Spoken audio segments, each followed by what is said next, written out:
தகப்பனே. அந்த வார்த்தை ஆண்டவரே வாழ்க்கையை மாற்ற ஆண்டவரே நீர் ஒவ்வொருவருடைய இருதயத்திலே பேசும்படியாக செபிக்கிறேன் ஆண்டவரே.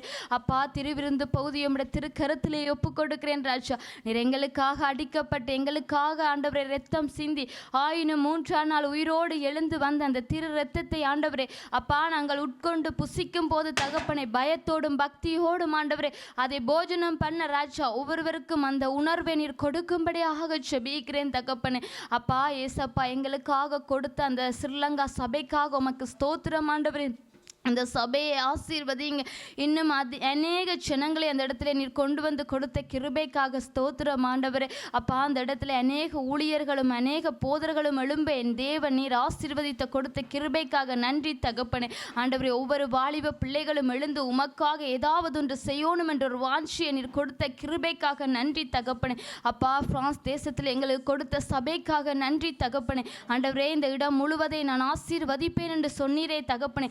ஆண்டவரே அப்பா, உமக்கு உண்மையாக இந்த இடத்துல நின்று ஆராதனை செய்கிற ஒவ்வொரு பிள்ளைகளையும் நீர் காண்கிற தேவனாய் இருக்கிறீங்க தகப்பனே.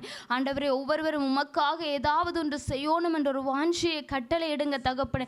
அப்பா ஏசப்பா, உண்மை இன்னும் அதிகமாக நேசிக்கக்கூடிய ஆண்டவரே அப்பா, இன்னும் அதிகமாக உம்மோடு இணைந்து இருக்க ஆண்டவரே ஒவ்வொருவருக்கும் அந்த வாஞ்சியை கட்டளையிடும்படியாக செபிக்கிறோம். எங்கள் தேவைகள் எல்லாவற்றையும் இந்த சபையில நீர் சந்தித்து கொடுக்கிறீரே ஆண்டவரே.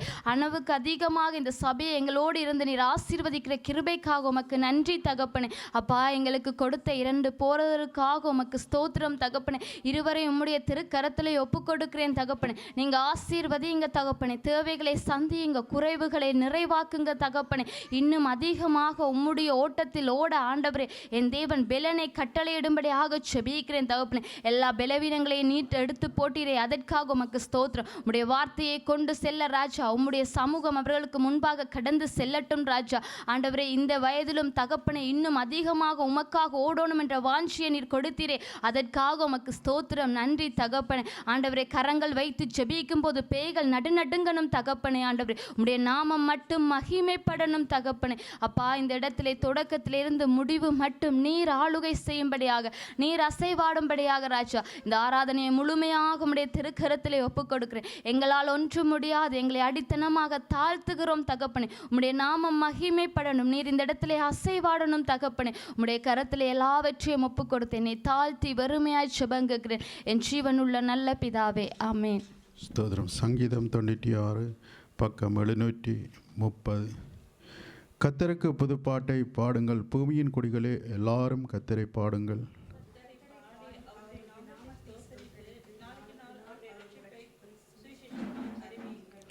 ஜாதிகளுக்குள் அவருடைய மகிமையும் சகல ஜனங்களுக்குள்ளும் அவருடைய அதிசயங்களையும் விவரித்து சொல்லுங்கள்.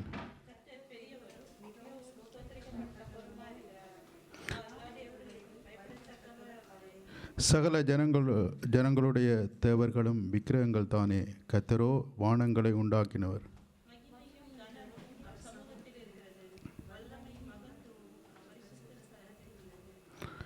ஜனங்களின் வம்சங்களே, கர்த்தருக்கு மகிமையும் வல்லமையையும் செலுத்துங்கள், கர்த்தருக்கே அதை செலுத்துங்கள்.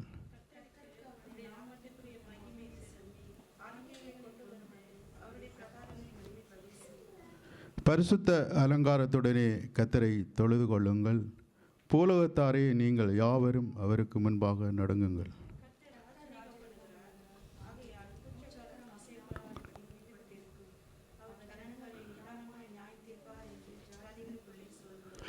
வானங்கள் மகிழ்ந்து பூமி பூரிப்பாகி சமுத்திரமும் அதன் நிறைவும் முழங்குவதாக.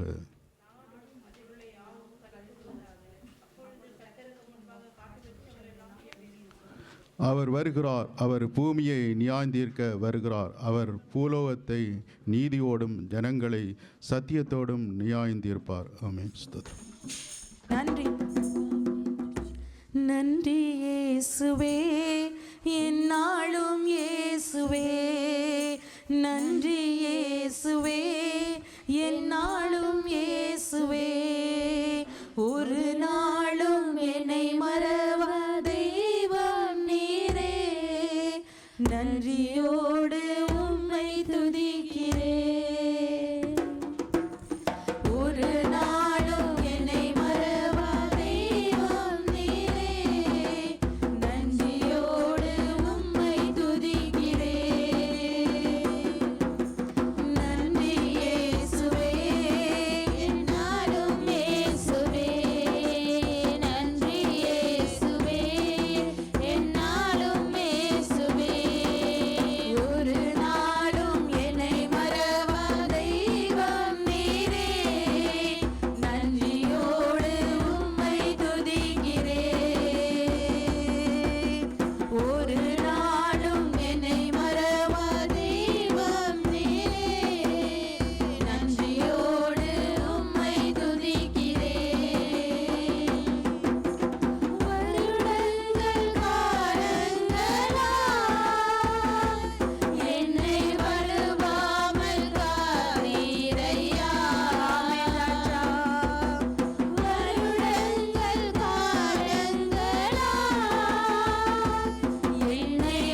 நன்றி அப்பா, நன்றி அப்பா.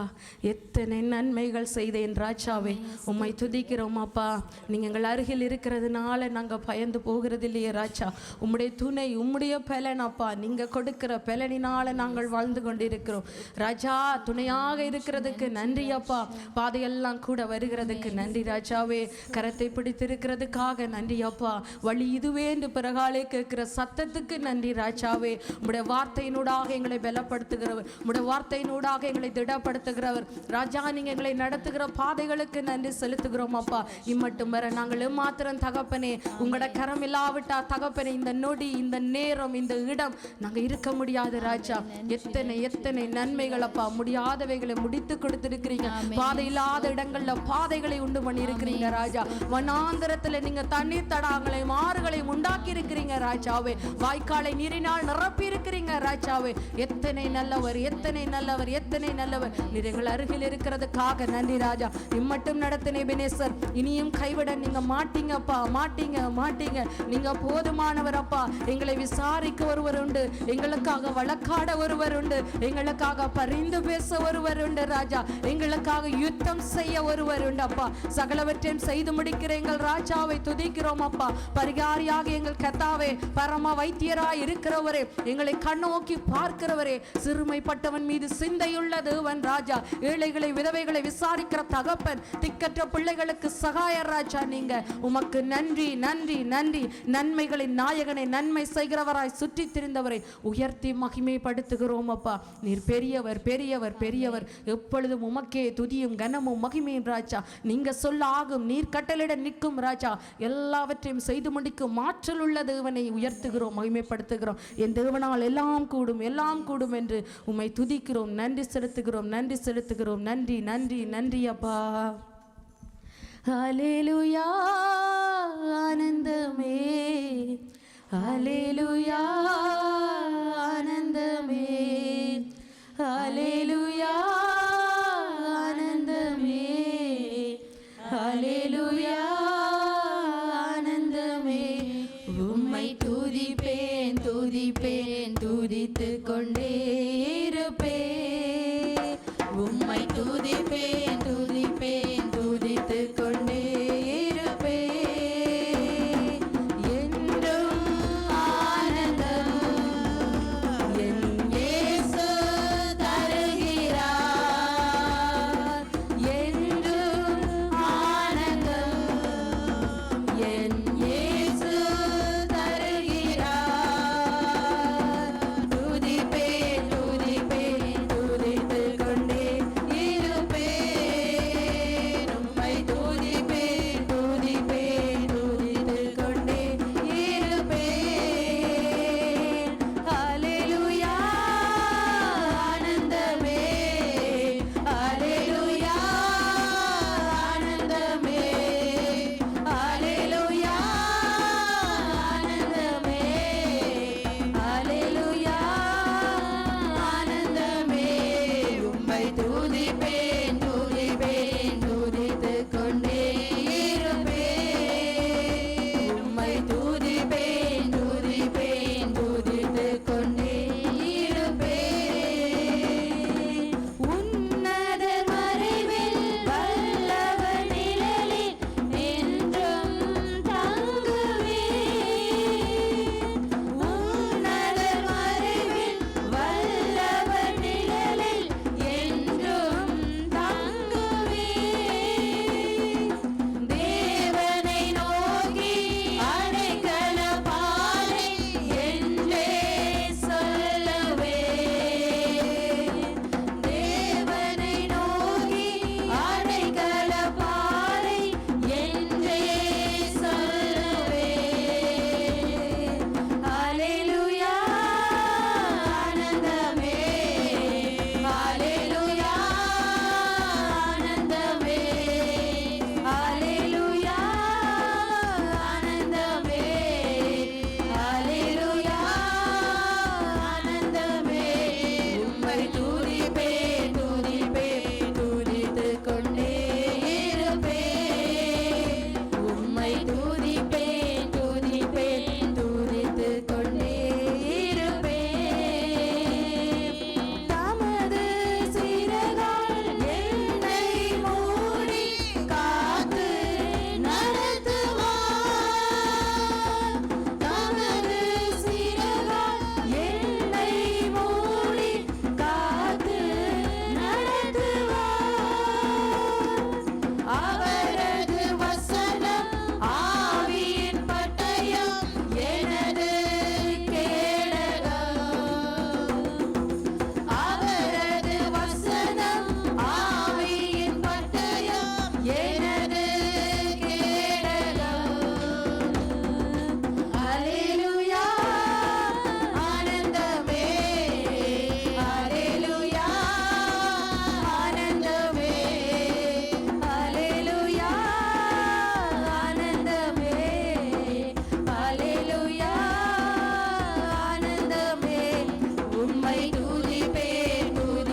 ஆண்டவரே துதிக்கிறதே ஆனந்தம் அப்பா. எங்கள் மேலான பாக்கியம், எங்கள் ராஜாவை உயர்த்துவதே எங்களுக்கு பாக்கியம் அப்பா. எத்தனை நன்மை செய்தவரை உயர்த்துவது அல்லாமல் இந்த வாழ்விலே மேன்மையொன்றும் இல்லை ராஜாவை. எங்களை இவ்வளவாய் கவனமாய் பார்த்து கொள்ளுகிற ஒரு தேவன் உண்டே ராஜா. உம்மை உயர்த்துவதை காட்டிலும் மகிமையும் மேன்மையும் ஒன்றுமில்லை ராஜா. நீரே எங்கள் கண்மலையாக இருக்கிறீங்க அப்பா. உம்மை உயர்த்துவதே எங்கள் மன மகிழ்ச்சி, உம்மை மகிமைப்படுத்துவதே எங்கள் சந்தோஷம் அப்பா. எங்களை வாழ வைக்கிற தகப்பனை உயர்த்தி உயர்த்தி மகிமைப்படுத்துகிறோம் அப்பா.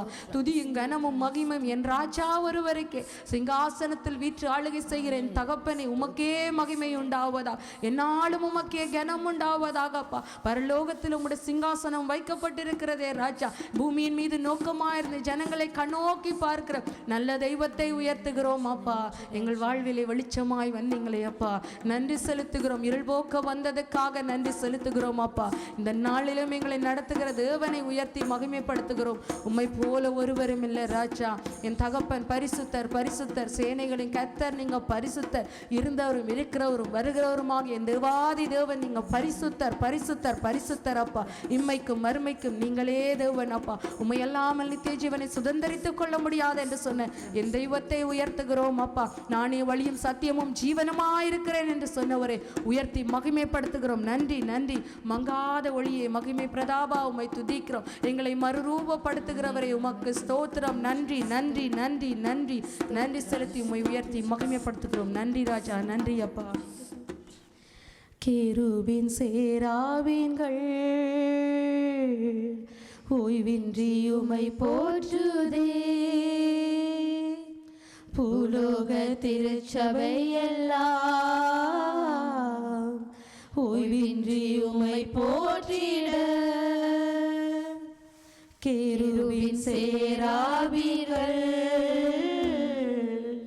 ஓய்வின்றி உமை போற்றுதே. பூலோக திருச்சபை எல்லாம் ஓய்வின்றி உமை போற்றிட.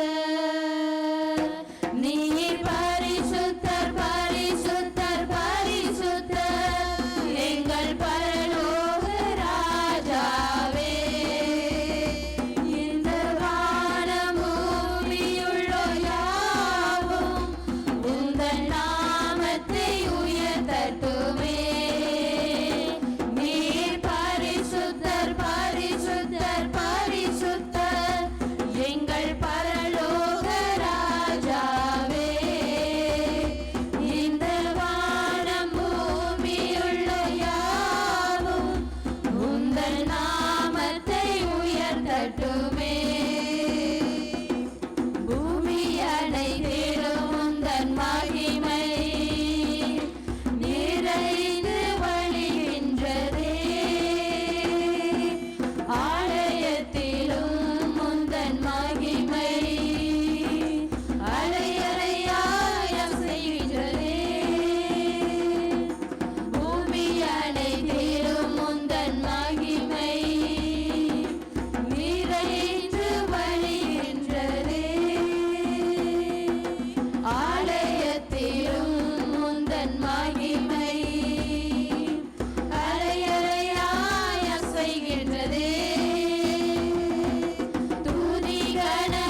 கண்களை மூடி நாங்கள் அப்படியாக அந்த பரிசுத்த தேவனை நாங்கள் இந்த வேளையில் ஒரு விசை கூட ஆண்டவரே எங்களுக்காக இந்த பூலோகத்தில் அப்பா மனிதனாய் வந்த தெய்வமே, எங்களுக்காக யாவும் செய்து முடித்த தேவனே, இப்பொழுதும் ஆண்டவரை உம்மை நோக்கி பார்க்குறோம் அப்பா. ஆண்டவரே, காலைதோறும் அது கிருபை புதிதாக இருக்கிறது அப்பா. ஒவ்வொரு நாளும் ஒவ்வொரு க்ஷணமும் அப்பா எங்களை பாதுகாக்கிற தேவனே அப்பா, ஒத்தாசை வரும் பர்வதமே ஆண்டவரே அப்பா, வானம் என் சிங்காசனம் பூமி பாதபடி சொன்ன தெய்வமே, உம்மை நோக்கி பார்க்குறோம் ஆண்டவரே. ஆராதனைக்குரிய தேவனே அப்பா, உம்மை நாங்கள் பணிந்து கொள்ளுகிறோம், தொழுது கொள்ளுகிறோம் ராஜா. இந்த நல்ல ஓய்வு நாளுக்காக நன்றி ராஜா, நன்றி சொல்லுகிறோம் ஆண்டவரே. நன்றியோடு உம்மை நோக்கி பார்க்குறோம் ஆண்டவரே. அப்பா, இப்பொழுதும் ஆண்டவரே துதிகளும் ஸ்தோத்திரங்களும் மகிமைகளும் அப்பா உமக்கே நாங்கள் செலுத்துகிறோம் ஆண்டவரே. உம்மை உயர்த்துகிறோம் ஆண்டவரே, உம்மை உயர்த்துகிறோம் ராஜா. நீர் உயர்ந்திருப்பீராக உங்கள் நாமம் மகிமைப்படுவதாக ராஜா. எல்லாரும் இருக்கிற இடத்துல இந்த வேளையில் கூட கண்களை மூடி சிரங்களை தாழ்த்தி கரங்களை உயர்த்தி கர்த்தரை இதோ ஆண்டவரே உம்மை நோக்கி பார்க்கிறோம் ஆண்டவரே. இப்பொழுது எல்லா தடைகளை நீக்குகிறவரே அப்பா, எங்களுக்காக யாவும் செய்து முடித்தவரே, வெற்றி சிறந்த தெய்வனே, உம்மை நாங்கள் பணிந்து கொள்கிறோம், உம்மை ஆராதிக்கிறோம், உம்மை நாங்கள் மகிமைப்படுத்த உள்ளத்தில் ஆழத்திலிருந்து நாங்கள் சொல்லுவோம் ஆண்டவரே. இப்பொழுதும் ராஜா நீர் மாத்திரம் மகிமைப்படுவீராக ஆண்டவரே, உங்கள் நாமம் மகிமைப்படுவதாக என்று சொல்லி எல்லாரும் ஒரு கணம் எல்லாரும் வாய்களை திறந்து, தயவு செய்து வாய்களை திறந்து நாங்கள் இந்த வேளையில் ஆண்டவரே உம்மை நாங்கள் மகிமைப்படுத்துகிறோம் என்று சொல்லி கர்த்தர் சொன்னார், என்னை மகிமைப்படுத்துகிற எந்த ஸ்தானத்திலும் நான் வந்து உங்களை ஆசீர்வதிப்பேன் என்று சொன்ன தேவன் இப்பொழுது அன்பான தேவனுடைய பிள்ளைகளே, அவர் எங்கள் மத்தியிலே அவர் கடந்து வந்து எங்களை ஆசீர்வதிக்கிற தேவனாக இருக்கிறார். நாங்கள் செய்ய வேண்டியது ஒன்று தான், அவரை மகிமைப்படுத்துவது. ஆண்டவரை உம்மை மகிமைப்படுத்துகிறோம் அப்பா என்று சொல்லி துதியோ கனமோ எல்லாம் உமக்கே தேவா, உமக்கே துதியோ கனமோ எல்லாம் உமக்கே தேவா, உமக்கே மகிமை கனமோ எல்லாம் உமக்கே தேவா, உமக்கே சொல்லுவோம். துதியும் கனமும் எல்லாம் உமக்கே தேவா, உமக்கே கனமும் மகிமை எல்லாம் உமக்கே தேவா, உமக்கே கிருபைகள் என்னில் பெருக செய்திரே ஸ்தோத்திரம். உம் கரங்களால் என்னை அணைத்துக் கொண்டிரே ஸ்தோத்திரம். ஓ கிருபைகள் என்னில் பெருக செய்திரே ஸ்தோத்திரம். உம் கரங்களால் என்னை அணைத்துக் கொண்டிரே ஸ்தோத்திரம். துதியும் கனமும் எல்லாம் உமக்கே தேவா, உமக்கே சொல்லுவோம். துதியும் கனமும் எல்லாம் உமக்கே தேவா, உமக்கே. கண்ணி என்னில் வந்தபோது நீ துடைத்தீ, உம் கரங்களால் என்னை அணைத்து காத்து கொண்டீ. ஓ கண்ணி என்னில் வந்தபோது நீ துடைத்தீ, உம் கரங்களால் என்னை அணைத்து காத்து கொண்டீ. துதியும் கனமும் எல்லாம் பாடுவோம் உமக்கே தேவா, உமக்கே. மீண்டுமா துதியும் கனமும் எல்லாம்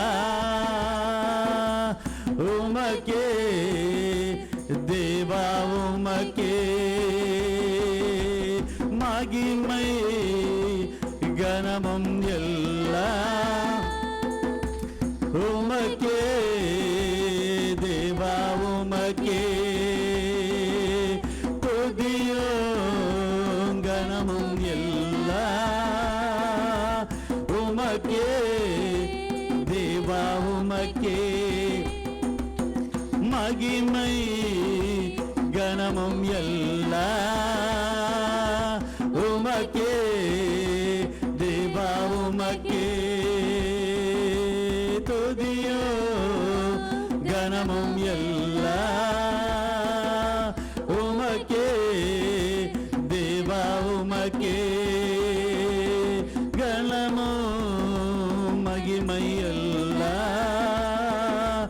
உமக்கே தேவா உமக்கே துதியோ கனமும் எல்லாம் உமக்கே தேவா உமக்கே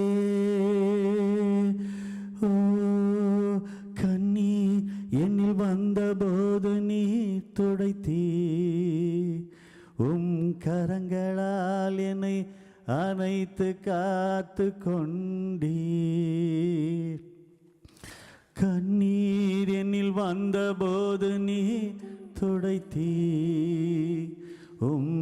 கரங்களால் என்னை அணைத்து காத்து கொண்டீ துதியோ சொல்லுவோம் கனமோ குரல் எழுப்பி சொல்லுங்க தயவு செய்து தேவா உங்க குரல் ஆண்டவர் கேட்கட்டும் துதியோ கனமோ எல்லாரும் உமக்கே தேவா உமக்கே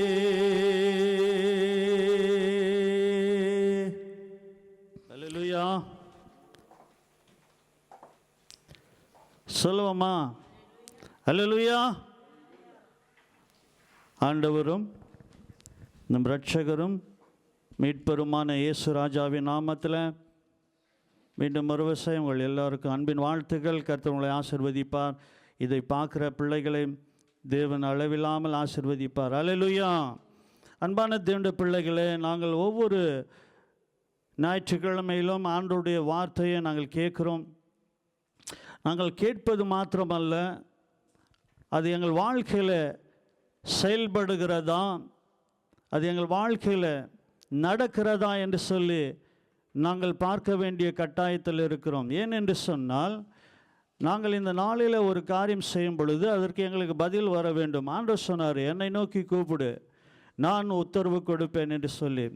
ஆகவே எங்கள் வாழ்க்கையில் அதுக்கு பதில் வந்ததா? இவ்வளவு ஜெபங்கள் ஜெபிக்கிறோம், இவ்வளோ காலம் ஆண்டவருடைய வார்த்தை கேட்குறோம், இவ்வளோ காலம் ஆண்டவருடைய சன்னிதானத்தில் வருகிறோம், எல்லாம் நலம். ஆனால் அன்பான தேவனுடைய பிள்ளைகளே, என்னுடைய வாழ்க்கையில் தேவன் செய்கிற கிரிகைகளை நாங்கள் பார்க்கிறோமா? நிறைய நேரத்தில் நாங்கள் செய்கிற காரியங்கள், எங்களுடைய காரியங்களை தேவனிடத்தில் சொல்லிவிட்டு அப்படியாக போய்விடுகிறோம். ஆனால் அதற்கு பதில் வருகிறதா, அது எங்கள் வாழ்க்கையில் செயல்படுகிறதா என்று நாங்கள் அநேக நேரங்களில் ஆராய்ந்து பார்ப்பதில்லை. சில காரியங்கள் நடந்தால் மாத்திரம் நாங்கள் தேவனை மகிமைப்படுத்துகிறோம். ஆனால் சில காரியங்கள் நடக்காது இருக்கிறதுக்கு காரணம் என்ன என்றைக்காக யோசிக்கிறோமா? ஒரு பிள்ளை இப்படியாக அது சொன்னதாம். அந்த பிள்ளையை பார்த்து கேட்கும் பொழுது, நீ எவ்வளவு நேரம் ஜெபம் பண்ணுவே என்று சொல்லி. இப்போ எங்களை கேட்டால் நாங்கள் என்ன சொல்லுவோம்? சில நேரங்களை சொல்லலாம், ஒருவேளை அரை மணி நேரம், 1 மணி நேரம், 2 மணி நேரம் என்று சொல்லி மணிகளை சொல்லலாம், இவ்வளோ நேரம். ஆனால் அந்த பிள்ளையை நீ எப்படி ஜெபிப்ப, எவ்வளோ நேரம் ஜெபம் பண்ணுவ என்று சொல்லி அந்த பிள்ளையை கேட்கும் பொழுது அந்த பிள்ளை பதில் சொன்னதான், எனக்கு பதில் வரும் வரைக்கும் நான் ஜெபம் பண்ணுவேன். அல்லேலூயா. என்னவா? எனக்கு பதில். அப்போ தேவனிடத்திலிருந்து எனக்கு பதில் வரும் வரைக்கும் நான் இடைவிடாமல் நான் ஜெபிப்பேன். அப்போ எங்கள் ஆண்டவர் பதில் கொடுக்கிற தேவன், ஜெபத்தை கேட்கிற தேவன் மாத்திரமல்ல, அதற்கு பதில் கொடுக்கிற ஆண்டவராக இருக்கிறார். ஆகவே அன்பான தேவனுடைய பிள்ளைகளே, இன்றைக்கு எங்கள் வாழ்க்கையில் எங்களுடைய வாயின் வார்த்தைகள் எப்படியா இருக்கிறது, எப்படியான காரியங்கள் எங்கள் வாழ்க்கையில் நாங்கள் இன்றைக்கு எங்கள் வாயிலிருந்து வார்த்தைகள் வருகிறது. நிறைய நேரத்தில் நெகட்டிவாய் நாங்கள் சில காரியங்களை நாங்கள் பேசிக்கொண்டு இருக்கிறோம். இருக்கிறதை பார்க்கிறோம். நெகட்டிவாக நாங்கள் அந்த காரியங்களை சிந்திக்கிறதை பார்க்கிறோம். அப்படியாக நாங்கள் செய்யும் பொழுது தேவன் எங்கள் வாழ்க்கையில் கிரியைகளை நடப்பிக்காமல் போக அது காரணமாக இருக்கும். அன்பான தேவனுடைய பிள்ளைகளை, வேதத்தில் பார்க்குறோம் அன்பான சகோதர சகோதரிகளை. மத்தேயு 15:28 போய் வாசித்து பாருங்க. அந்த பெண்ணை பார்த்து ஆண்டவர் சொல்றாரு, உன் வார்த்தையின்படி உனக்கு ஆக கடவுது என்று சொல்லி. பாருங்களேன் என்ன சொல்றாரு, அந்த பெண்ணை பார்த்து சொல்றாரு. அவங்க ஒரு காரியத்துக்காக, பிள்ளைக்காக அவங்க ஜெபம் பண்றாங்க, ஆண்டவரத்தில் வராங்க. ஆண்டவர் அவங்களுக்கு என்ன பதில் கொடுக்கிறாரு, உன் வார்த்தையின்படி உனக்கு ஆக கடவுது. இருக்குதா அந்த வசனம்? அந்த வார்த்தை இருக்கிறதா? அப்படி என்று சொன்னால் எங்கள் வாழ்க்கையில் அது நடக்கிறதா என்று சொல்லி நாங்கள் பார்க்கணும் அன்பான தேவனே. அப்போ நடக்காத இருக்கிறதுக்கு காரணம் என்ன? என்றைக்காகிலும் நாங்கள் இதை யோசிக்கிறோமா, சிந்திக்கிறோமா? அநேக நேரங்களிலே எங்கள் வாழ்க்கையில் நெகட்டிவாய் அப்படி அல்ல. ஆண்டவர் சொன்னார், நீங்கள் பலுகி பெருகுவீங்க என்று சொல்லி. அப்படி என்று சொன்னால் இந்த நாளில் ஆண்டவர் எங்கள் வாழ்க்கையில் ஒரு பெருக்கத்தை அவர் விரும்புகிறார். நீங்கள் அப்படியா இருக்க வேண்டும். அன்பான தேவனுடைய பிள்ளைகளே, நாங்கள் என்ன சொல்லி கொண்டு இருக்கிறோம்? இன்றைக்கு கொஞ்சம் யோசித்து பாருங்க. இந்த தேசத்தில் அநேக பிள்ளைகளை பெற்றுக்கொள்ளலாம் என்று சொல்கிறாங்க. இந்த தேசத்தில் சில நாடுகளில் நீங்கள் பிள்ளைகள் என்னது, ஒன்றுக்கு மேலே என்னது, முன்னெல்லாம் 2 என்று சொன்னாங்க, 3 என்று சொல்லி அப்படியே குறைஞ்சி இப்பொழுது 1 போதும் என்று சொல்லி இன்னுமா என்னவா மாறிட்டு, அந்த ஒன்றும் வேண்டாம், உனக்கு நான் எனக்கு நீ என்று சொல்லியெல்லாம் இன்றைக்கு அநேக காரியங்களை பார்க்கிறோம். தேவ சித்தம் அப்படி அல்ல. ஆண்டவர் அப்படியாக அல்லவே அல்ல. அப்படியாக வேதத்தில் அவர் சொல்லவே இல்லை. ஆண்டவர் சொல்றாரு. அப்போ பாருங்களேன், ஆண்டவர், உன்னை நான் ஆசீர்வதிக்கவே ஆசீர்வதிப்பேன், உன் எல்லை கொள்ளாத அட்டவு நான் உன்னை ஆசீர்வதிப்பேன் என்று ஆண்டவர் வாக்கு கொடுக்கிறார். ஆகவே அன்பான தேவனுடைய பிள்ளைகளே, எங்கள் தேவன் பாருங்களேன், அன்றைக்கு அந்த 5 அப்பத்தை 2 மீனை பாருங்களேன், பல்லாயிரம் கணக்காக அவர் ஆசீர்வதித்து பெருக செய்தார் என்று நாங்கள் பார்க்கிறோம், அறிந்திருக்கிறோம். ஆனால் இன்றைக்கு ஏன் எங்கள் வாழ்க்கையில் இது நடக்கல? எங்கள் குடும்பத்தில், என் தனிப்பட்ட வாழ்க்கையில், என்னுடைய சபையில் ஏன் இது நடக்கல? நாங்கள் நெகட்டிவாக பேசிக்கொண்டு இருந்தாக்கா தேவன் எப்படி செயல்படுவார்?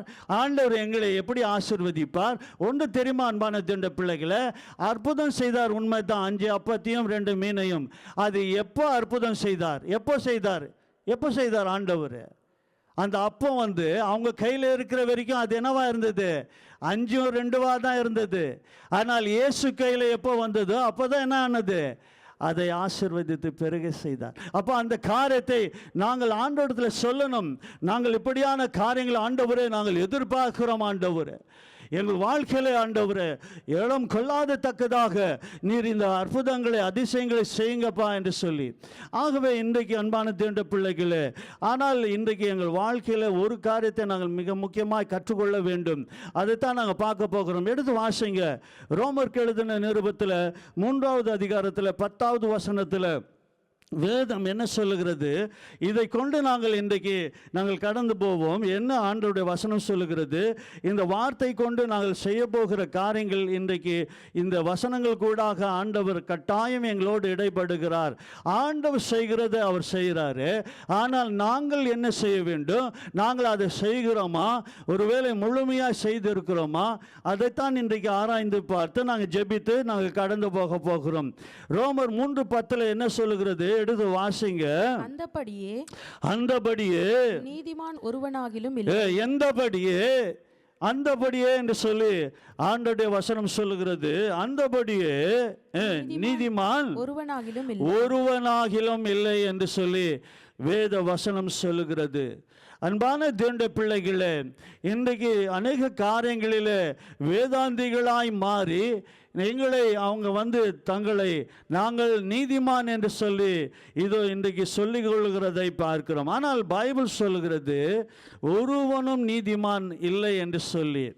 ஆனால் தான் இயேசு தவிர இந்த மனிதனாய் இந்த பூமியில் ஒரே ஒருத்தர் தாங்க அவர் நீதிமானாய் அவர் வாழ்ந்து, அவர் பரிசுத்தமாய் வாழ்ந்து, மனு குலத்துக்காக அவர் ஜீவனை தந்து மரித்து 3ஆம் நாள் உயிரோடு எழுந்து இன்றைக்கும் ஜீவிக்கிறவர் மீட்பராக இருக்கிறவர் இயேசு மாத்திரம்தான்.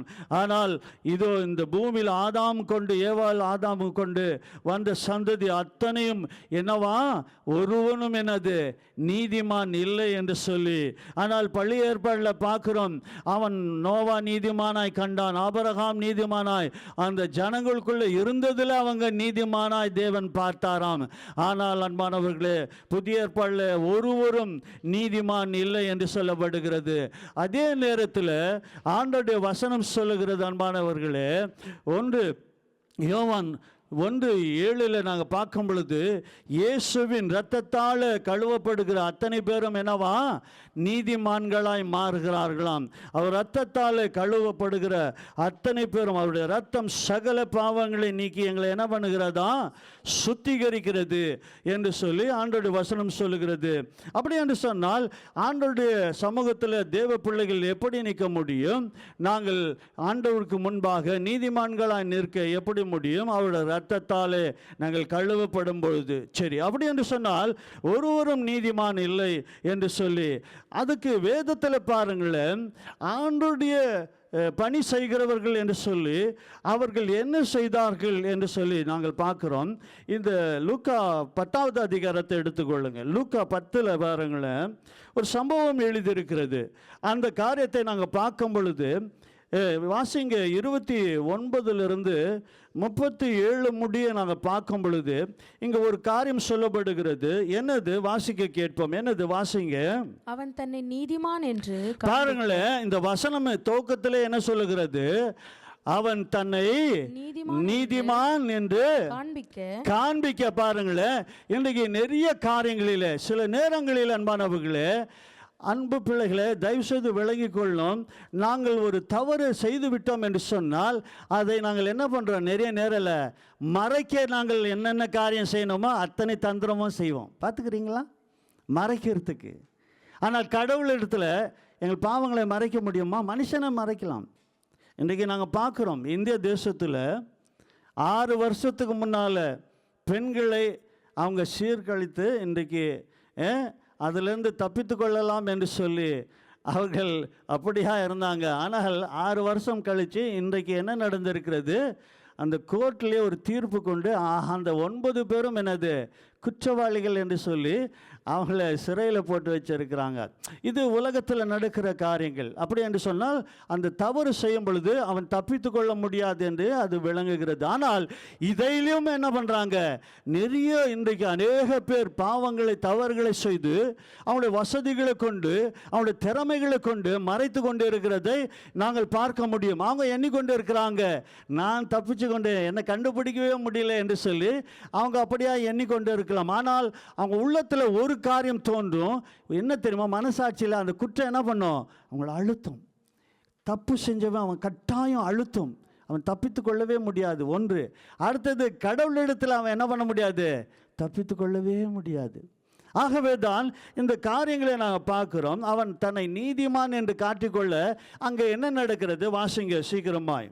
நீதிமான் என்று காண்பிக்க மனதாய் இயேசுவை நோக்கி எனக்கு பிறன் யார் என்று கேட்டான். எனக்கு பிறன் யார் என்று சொல்லி. ஏன் என்று சொன்னால் ஆண்டவர் சொல்றாரு, உன்னை நேசிப்பது போல உன் பிறனை என்ன பண்ணோம்? நீ நேசிக்கணும். நாங்கள் அதை செய்கிறோமா? அதை நடக்கிறோமா? ஏன்னாக்கா இன்றைக்கு மீண்டும் மீண்டும் சொல்லுகிறேன், எங்கள் பாவங்களை, எங்களுடைய தவறுகளை, எங்கள் பிழைகளை மறைக்கத்தான் நாங்கள் முற்படுகிறோமோ, அதுக்கு காரியங்களை நாங்கள் செய்கிறோமா இல்லவா? நாங்கள் அதிலிருந்து விடுபட என்ன வழி என்று நாங்கள் அநேக நேரங்களே செய்யறதில்ல. ஆனால் இந்த இடத்துல என்ன நடக்கிறது? வாசிங்க. எனக்கு பிறன் யார் என்று கேட்டான். ஆண்டவர் என்ன பதில் சொல்றாரு? இயேசு பிரதியுத்தரமாக ஒரு மனுஷன் எருசலேமில் இருந்து எரிகோவுக்கு போகையில் கள்ளர் கையில் அகப்பட்டான். அவர்கள் அவன் வஸ்திரங்களை உரிந்து கொண்டு அவனை காயப்படுத்தி குற்றுயிராக விட்டு போனார்கள். பாருங்களேன், ஒருத்தன் அகப்பட்டான், அவனை காயப்படுத்தி அவனை குற்றுயிராக விட்டு போனார்கள். அப்பொழுது தற்செயலாய் ஒரு ஆசாரியன் அந்த வழியே வந்து. இப்ப பாருங்களேன், இந்த ஆசாரியன் என்பது அது என்னது? ஆசாரியன் என்றால் என்னது? ஆண்டவருக்கு பணி செய்கிறவர்கள், ஊழியம் செய்கிறவர். அந்த ஆசாரியன் அந்த வழியாய் வருகிறார். வந்து அவனை கண்டு பக்கமாய் விலகி போனார். பாருங்களேன், என்ன சொன்னார் ஆண்டவர்? ஆண்டவர் என்ன சொன்னார்? உன்னை நேசிப்பது போல பிறனை நேசின்னு சொன்னார். ஆண்டவர் சொன்னார், சின்ன சிறியவர்களுக்கு எளியவர்களுக்கு என்னென்னலாம் செய்தீங்களோ அது எனக்கே செய்தீர்கள் என்று சொல்லி ஆண்டவர் சொன்னார். ஆண்டவருடைய ஊழியன் இந்த ஆசாரியன். ஆனால் இப்போது என்ன நடக்கிறது? அந்த இடத்துல அவங்க பக்கமாய் போகிறான். ஆனால் அவன் எந்த நிலையில் இருக்கிறான்? அவன் காயப்பட்டு குத்துயிராய் அந்த இடத்துல இருக்கிறான். அவனை பார்த்து இவன் விலகி போகிறான். வாசிங்க. அந்தபடியே ஒரு லேவியனும் அந்த இடத்துக்கு வந்து, லேவியனும் ஆண்டவருடைய பணி செய்கிறவன், வாசிங்க, அந்த இடத்துக்கு வந்து அவனை கண்டு பக்கமாய் விலகி போனான். இந்த ரெண்டு பேரும் பாருங்களேன், பக்கமாய் என்ன பண்றாங்களாம்? விலகி போறாங்க. இன்றைக்கு நாங்கள் நிறைய நேரங்களில் இப்படியாய் விலகி நாங்கள் எங்களுடைய காரியங்களிலே நாங்கள் போகிறோம். தேவனுக்கு ஏற்றதை நாங்கள் செய்வதில்லை. அதுதான் இந்த இடத்துல கற்றுக்கொள்கிறோம். அப்போ என்ன நடக்கிறது? வாசிங்க. பின்பு சமாரியன் ஒருவன் பிரயாணமாய் வருகையில் அவனை கண்டு, இவங்க ரெண்டு பேரும் ஆண்டவர் பணி செய்யறவங்க. ஆனால் இந்த சமாரியன் அப்படி அல்ல. ஆனால் அவன் அந்த இடத்துல அந்த பிரயாணமா போறான். இப்போ அந்த குத்துண்டு அந்த இடத்துல அடிபட்டு காயப்பட்டு இருக்கிறவனை அவன் கண்டு அவன் என்ன செய்தானா? மனதுருகினான். இன்றைக்கு எங்களுக்குள்ள இருக்கிறதா? தம்பி இந்த சத்தம் கொஞ்சம் வையா, கொஞ்சம். அவன் மனதுருகினான் என்று சொல்லி ஆண்டவருடைய வசனம் சொல்லுகிறது. வாசிங்க. கிட்ட வந்து அவனுடைய காயங்களில், அவன் காயங்களிலே எண்ணெயும் திராட்சரசம் வார்த்து காயங்களை கட்டி அவனை தன் சுய வாகனத்தின் மேல் ஏற்றி சத்திரத்துக்கு கொண்டு போய் அவனை பராமரித்தான். அவன் என்ன காரியம் செய்தான் பாருங்களேன். தேவ பிள்ளைகளாக இன்னைக்கு நிறைய நேரங்களில் நாங்கள் என்ன நினைக்கிறோம்? ரட்சிக்கப்பட்டோம், நாங்கள் ஆண்டவர் பிள்ளைங்க, நாங்கள் எப்படியாக வாழலாம். அப்படி அல்ல. தேவனுடைய வார்த்தை சொல்லுறது, தன்னை நீதிமான் என்று நீ எண்ணிக்கொள்ளாது. இதோ இந்த நாளில் அப்படித்தான் அவன் அந்த வசனம் ஆரம்பிக்கிறது.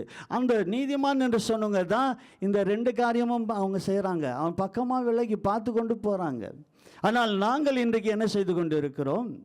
எங்கள் காரியங்களில் ஏன் இந்த பெருக்கம் இல்லை? ஏன் இந்த வளர்ச்சி இல்லை? ஏன் குடும்பத்தில் பிரச்சனை? ஏன் என் வாழ்க்கையில், தனிப்பட்ட வாழ்க்கையில் இந்த காரியங்கள் என்றைக்காக யோசிக்கிறோமா? இது போல நாங்கள் செய்து கொண்டு இருக்கிறோமா? ஆனால் இந்த சமாரியன் பாருங்களேன், அந்த இடத்துல அவன் பாருங்களேன், அவன் மேலே மனதுருகினானாம். இரக்கமாய் அந்த இடத்துல மனதுருகி அந்த இடத்துல பாருங்களேன், அவன் காயம் கட்டி அவன் சொந்த வாகனத்திலே கொண்டு அவன் வந்து பாருங்களேன் ஹாஸ்பிட்டலில் கொண்டு போய் சேர்க்கிறான். அந்த பராமரிக்கும்படியாய் அவனுக்கு இப்படிப்பட்ட காரியங்களை செய்கிறான். அப்ப என்ன நடக்கிறது? மறுநாளிலே நான் புறப்படும் போது 2 பணத்தை எடுத்து சத்திரத்தான் கையில் கொடுத்து, பாருங்களேன் அந்த இடத்துல இன்னுமா என்ன சொல்றான்? அந்த காரியத்துக்கு அவன் வந்து பீஸும் அவன் கட்டுறான். அந்த இடத்துல கட்டிட்டு வாசிங்க. நீ இவனை விசாரித்துக்கொள், அதிகமாய் ஏதாகிலும் ஆனா நான் திரும்ப வரும்போது உனக்கு நான் தருவேன் என்று சொல்லி என்றான். இப்படி இருக்க கள்ளர் கையில் அகப்பட்டவனுக்கு இந்த 3 பேரில் பாருங்களேன், இந்த இடத்துல ஆண்டவர் என்ன பதில் சொல்றாரு? அவன் அந்த இடத்துல வந்து கேட்கும் பொழுது அவன் வந்து அப்படியா சொன்னான். தன்னை நீதிமான் என்று காட்டிக்கொள்றதுக்கு அவன் ஆண்டவரிடத்தில் கேள்வி கேட்கும்போது இப்போ ஆண்டவர் சொல்றாரு, இந்த 3 பேரில், இந்த நடந்த சம்பவத்தில் இந்த 3 பேரில் வாசிமா, எவன் பிறனாயிருந்தான் என்று உனக்கு எப்படி தோன்றுகிறது? உனக்கு உன்னையே சொல்றாரு, நீயே யோசித்துப்பார், கேள்விப்பார், எப்படி தோன்றுது? வாசிங்க. அதற்கு அவன் அவனுக்கு இரக்கம் செய்தவனே என்றான். அப்பொழுது இயேசு அவனை நோக்கி நீயும் போய் அந்தபடியே செய் என்றார். அல்லேலூயா. அப்ப ஆண்டவர் இன்றைக்கு எங்களை பார்த்து சொல்றாரு, அப்ப அவனுக்கு இரக்கம் பாராட்டினானே, அவனை போல நீ என்ன பண்ணு? நீயும் செய்.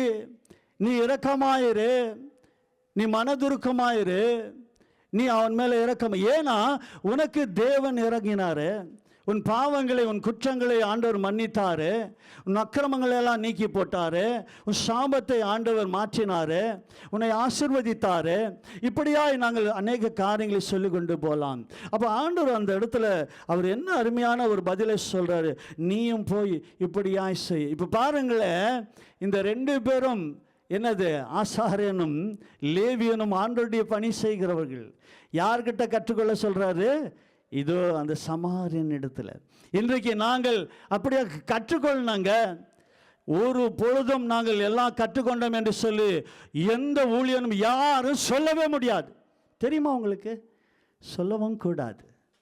இந்த வேதத்தில் இருக்கிற காரியங்கள் எல்லாம் எனக்கு நான் கற்று அறிந்து நான் தேறிட்டேன் ஒருத்தரும் சொல்ல முடியாது. ஒருத்தரும் சொல்ல முடியாது.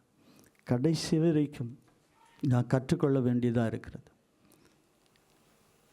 ஆகவே அன்பான தேவனுடைய பிள்ளைகளே, இந்த நாளில் எங்கள் வாழ்க்கையில் ஆண்டவர் சொல்கிறாரு, நீயும் போய் அதை செய் என்று சொல்லி. அப்போ ரோமர் 5ஆம் அதிகாரம் அந்த பாருங்களேன், ரோமர் 5ஆம் அதிகாரத்தில் 9வது வசனத்தை நாங்கள் வாசிக்க கேட்போம். ரோமர் 5:9 என்ன சொல்லப்படுகிறது பாருங்களேன். இப்படி நாம் அவருடைய இரத்தத்தினாலே நீதிமான்கள் ஆக்கப்பட்டிருக்க. பாருங்களேன் என்ன சொல்லப்படுகிறது. எப்படி நாம், அந்தபடி என்று சொல்லி, அந்தபடி நாங்கள் நீதிமான் ஒருத்தனும் இல்லை.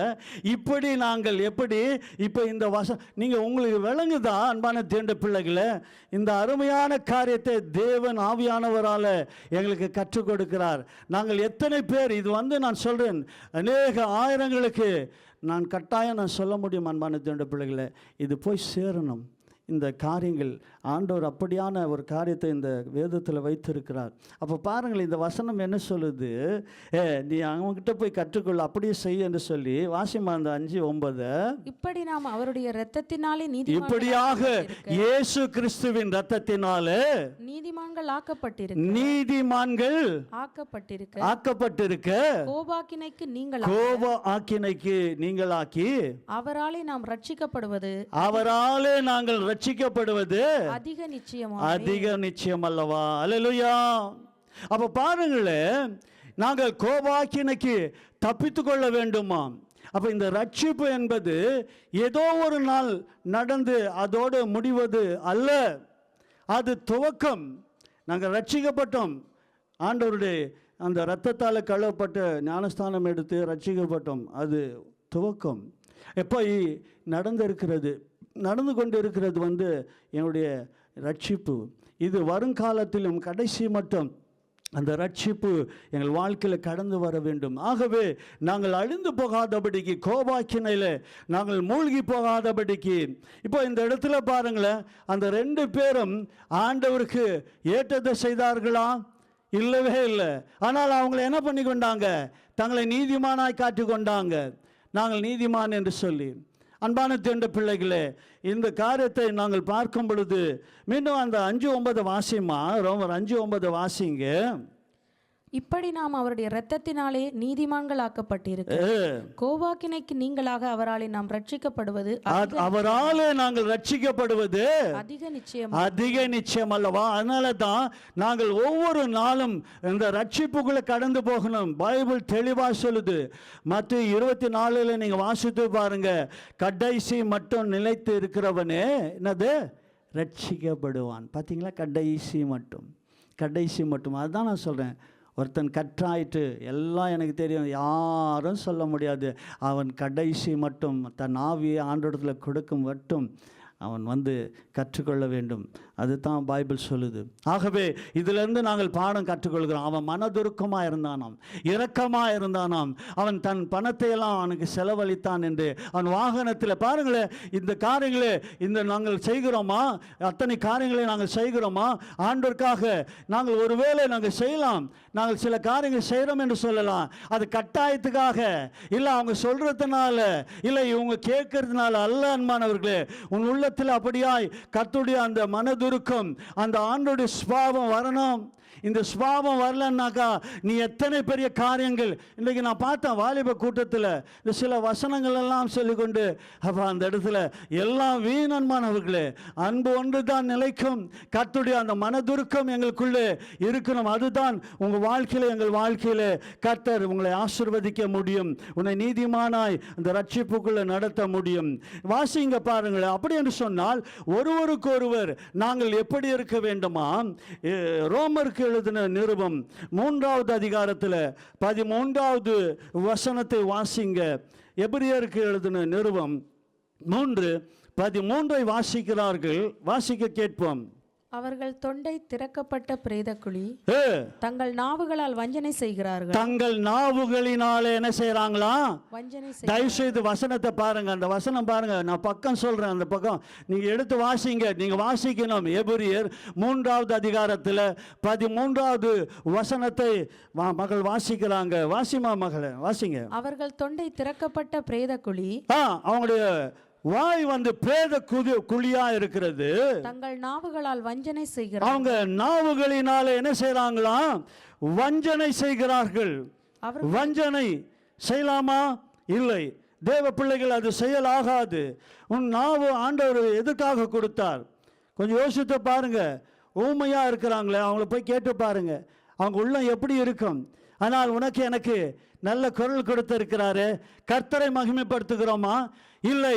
நாங்கள் இன்றைக்கு அநேகரை இயேசு பேசி இல்லாததை பொல்லாததை, எனக்கு நாவு இருக்குது, பேச தெரியும் என்று சொல்லி திறமை இருக்குது, பேசிக்கொண்டு இருக்கலாமா? இல்லவே இல்லை. அதில் உன் வாழ்க்கையில் ஒரு முன்னேற்றத்தையும் ஒரு ஆசீர்வாதத்தையும் பார்க்கவே முடியாது. கர்த்தருடைய வார்த்தை சொல்லுது. வாசிமா, அந்த வசனத்தை வாசிங்க. அவர்கள் தொண்டை திறக்கப்பட்ட பிரேதக்குழி, தங்கள் நாவுகளால் வஞ்சனை செய்கிறார்கள். தங்கள் நாவுகளினாலே அவர்கள் என்ன செய்யறாங்களாம்? வஞ்சனை செய்கிறார்கள். வஞ்சனை செய்யறாங்க. அவர்களுடைய உதடுகளின் கீழே பாம்பின் விஷம் இருக்கிறது. அவருடைய உதட்டின் கீழே என்ன இருக்கிறதா? பாம்பின் என்னது? விஷம் இருக்கிறது என்று சொல்லி இந்த வசனம் சொல்லுகிறது.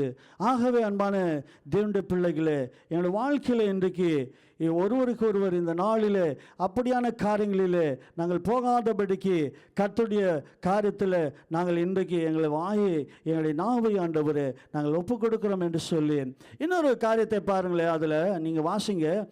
3:13 வாசிமா. அவர்கள் தொண்டை திறக்கப்பட்ட பிரேதக்குழி. எபிரியர் வந்து 300வது பக்கத்தில் இருக்குது. 313 வாசிங்க. உங்களில் ஒருவனாகிலும் பாவத்தின் வஞ்சனையினாலே கடினப்பட்டு போகாதபடிக்கு. பாருங்களேன், ஆண்டவர் வார்த்தை சொல்லுது. நீங்க கடினப்பட்டு போகாதபடிக்கு, நீங்க கோபாக்கினைக்கு நீங்கள் ஆளாகாதபடிக்கு கர்த்தருடைய ரட்சிப்பு நாங்கள் பார்த்தோம் ரோமரில். அப்போ இந்த இடத்துல இதுக்கு முன்னால் ஒரு வசனத்தை அவன் வாசித்தாங்க. ஆனாலும் கூட அந்த வசனத்தில் நாங்கள் கற்றுக்கொள்கிறோம் அன்பான தேவனுடைய பிள்ளைகளே. ஆனால் இந்த வசனத்தை பாருங்களேன், ஆண்டவர் வசனம் என்ன சொல்லுகிறது? இந்த காரியத்தை நாங்கள் செய்யணுமா? வாசிங்க. உங்களில் ஒருவன் ஆகிலும் பாவத்தின் வஞ்சனையினாலே கடினப்பட்டு போகாதபடிக்கு. பாவத்தின் வஞ்சனையினாலே நீ கடினம்னா என்ன தெரியுமா? என்ன தெரியுமா? மறுத்து போன தெரியுமா? சில காரியங்கள் மறுத்து போயிட்டாக்கா அதில் என்ன இல்லை, சொரணை இல்லைன்னுவாங்க. அதை போய் என்ன தொட்டாலும் என்னது ஒன்றுமே தெரியலங்க. அதுபோல் இன்றைக்கு என்ன ஆயிட்டு உள்ளங்கள் மாறி போயிருக்கிறத பார்க்குறோம். சொரணமே இல்லை. தான் செய்த தவறு, பாவம், குற்றம், பிழைகள் அதை உணர்வதே இல்லை. ஆவியானவர் சுட்டி காட்டுவார். ஒன்று மட்டும் சொல்கிறேங்க, ஆண்டவர் பிள்ளைகளை ஆண்டவர் விட்டு போகவே மாட்டார், அவர் கைவிடவே மாட்டார். ஆனால் அதை உணர்த்துவார். அப்பா, தம்பி, தங்கச்சி, மகளே, மகனே, நீ இப்படியா செய்துட்டியே, இது செய்யலாமா, நீ செய்யக்கூடாது. அப்போ என்ன செய்யணும்? நீ போய் அதுக்காக மனம் திரும்பி, நீ மனம் அந்த இடத்துல உடைந்து அந்த இடத்துல மன்னிப்பு கேட்டு, ஆண்டவரே என்னை மன்னியும் என்று சொல்லி நாங்கள் அதை சீர்படுத்த நாங்கள் புறப்படணும். ஆனால் இன்றைக்கு அது போய் என்ன ஆகிட்டு மனம் கடினமாகி அதை விட்டு அது என்றதே இல்லை அப்படி என்று சொல்லி போய்கொண்டு. அப்படி என்று சொன்னால் என் வாழ்க்கையில் நான் ஒன்று மாத்திரம் தான் சொல்லுகிறேன். கடந்த இந்த 3 மாதங்கள் நாங்கள் அநேக செய்திகளை கேட்டு, அதனுடைய தொடர்ச்சி தான் இந்த செய்தியும். அன்பான தேவனுடைய பிள்ளைகளே, நீ எந்த வரைக்கும் நீ ஒப்புக்கொள்ளலையோ அது வரைக்கும் எங்கள் வாழ்க்கையில் மாற்றம் வரவே வராது. என்றைக்கு நீ அந்த யோனா தன்னை ஒப்பு கொடுத்தான், ஒத்துக்கணும், அவன் என்னை தூக்கி போடுப்பான், உடனே அந்த இடத்துல ஆண்டவர் எல்லாவற்றையும் சீர்படுத்தினார், அவனையும் காப்பாற்றினார், அவனையும் மீண்டுமாய் செயல்படுத்த வைத்தார். அல்லேலூயா. உங்களையும் அப்படி செய்வார், நம்மையும் அப்படி செய்வார். ஆகவே இது அந்த இடத்துல பாருங்களேன், கடினப்பட்டு போகாதபடிக்கு இன்று எண்ணப்படும் அளவும், இன்று என்ன பாருங்களேன், ஆண்டோட வசனம் அதான் சொல்லுது, இன்று நீங்கள் எண்ணப்படும் அளவும் நாடோறும் என்னவா ஒருவருக்கு ஒருவர் புத்தி சொல்லுங்கள். அல்லேலூயா. அப்ப புத்தி சொல்லணுமா, ஒருவருக்கு ஒருவர் என்ன பண்ணணுமா, புத்தி சொல்லணும். அதனால தான் அந்த ஆசாரியன் லேவியன் அந்த இடத்துல யாரை கொண்டு ஆண்டவர் புத்தி சொல்றாரு, யாரை கொண்டு, அந்த சமாரியனை கொண்டு. மாத்திரமல்ல, பைபிளை பார்க்குறோம், பிலியாமுக்கு கழுதை கொண்டு என்ன பண்றாரு, புத்தி சொல்றாரு.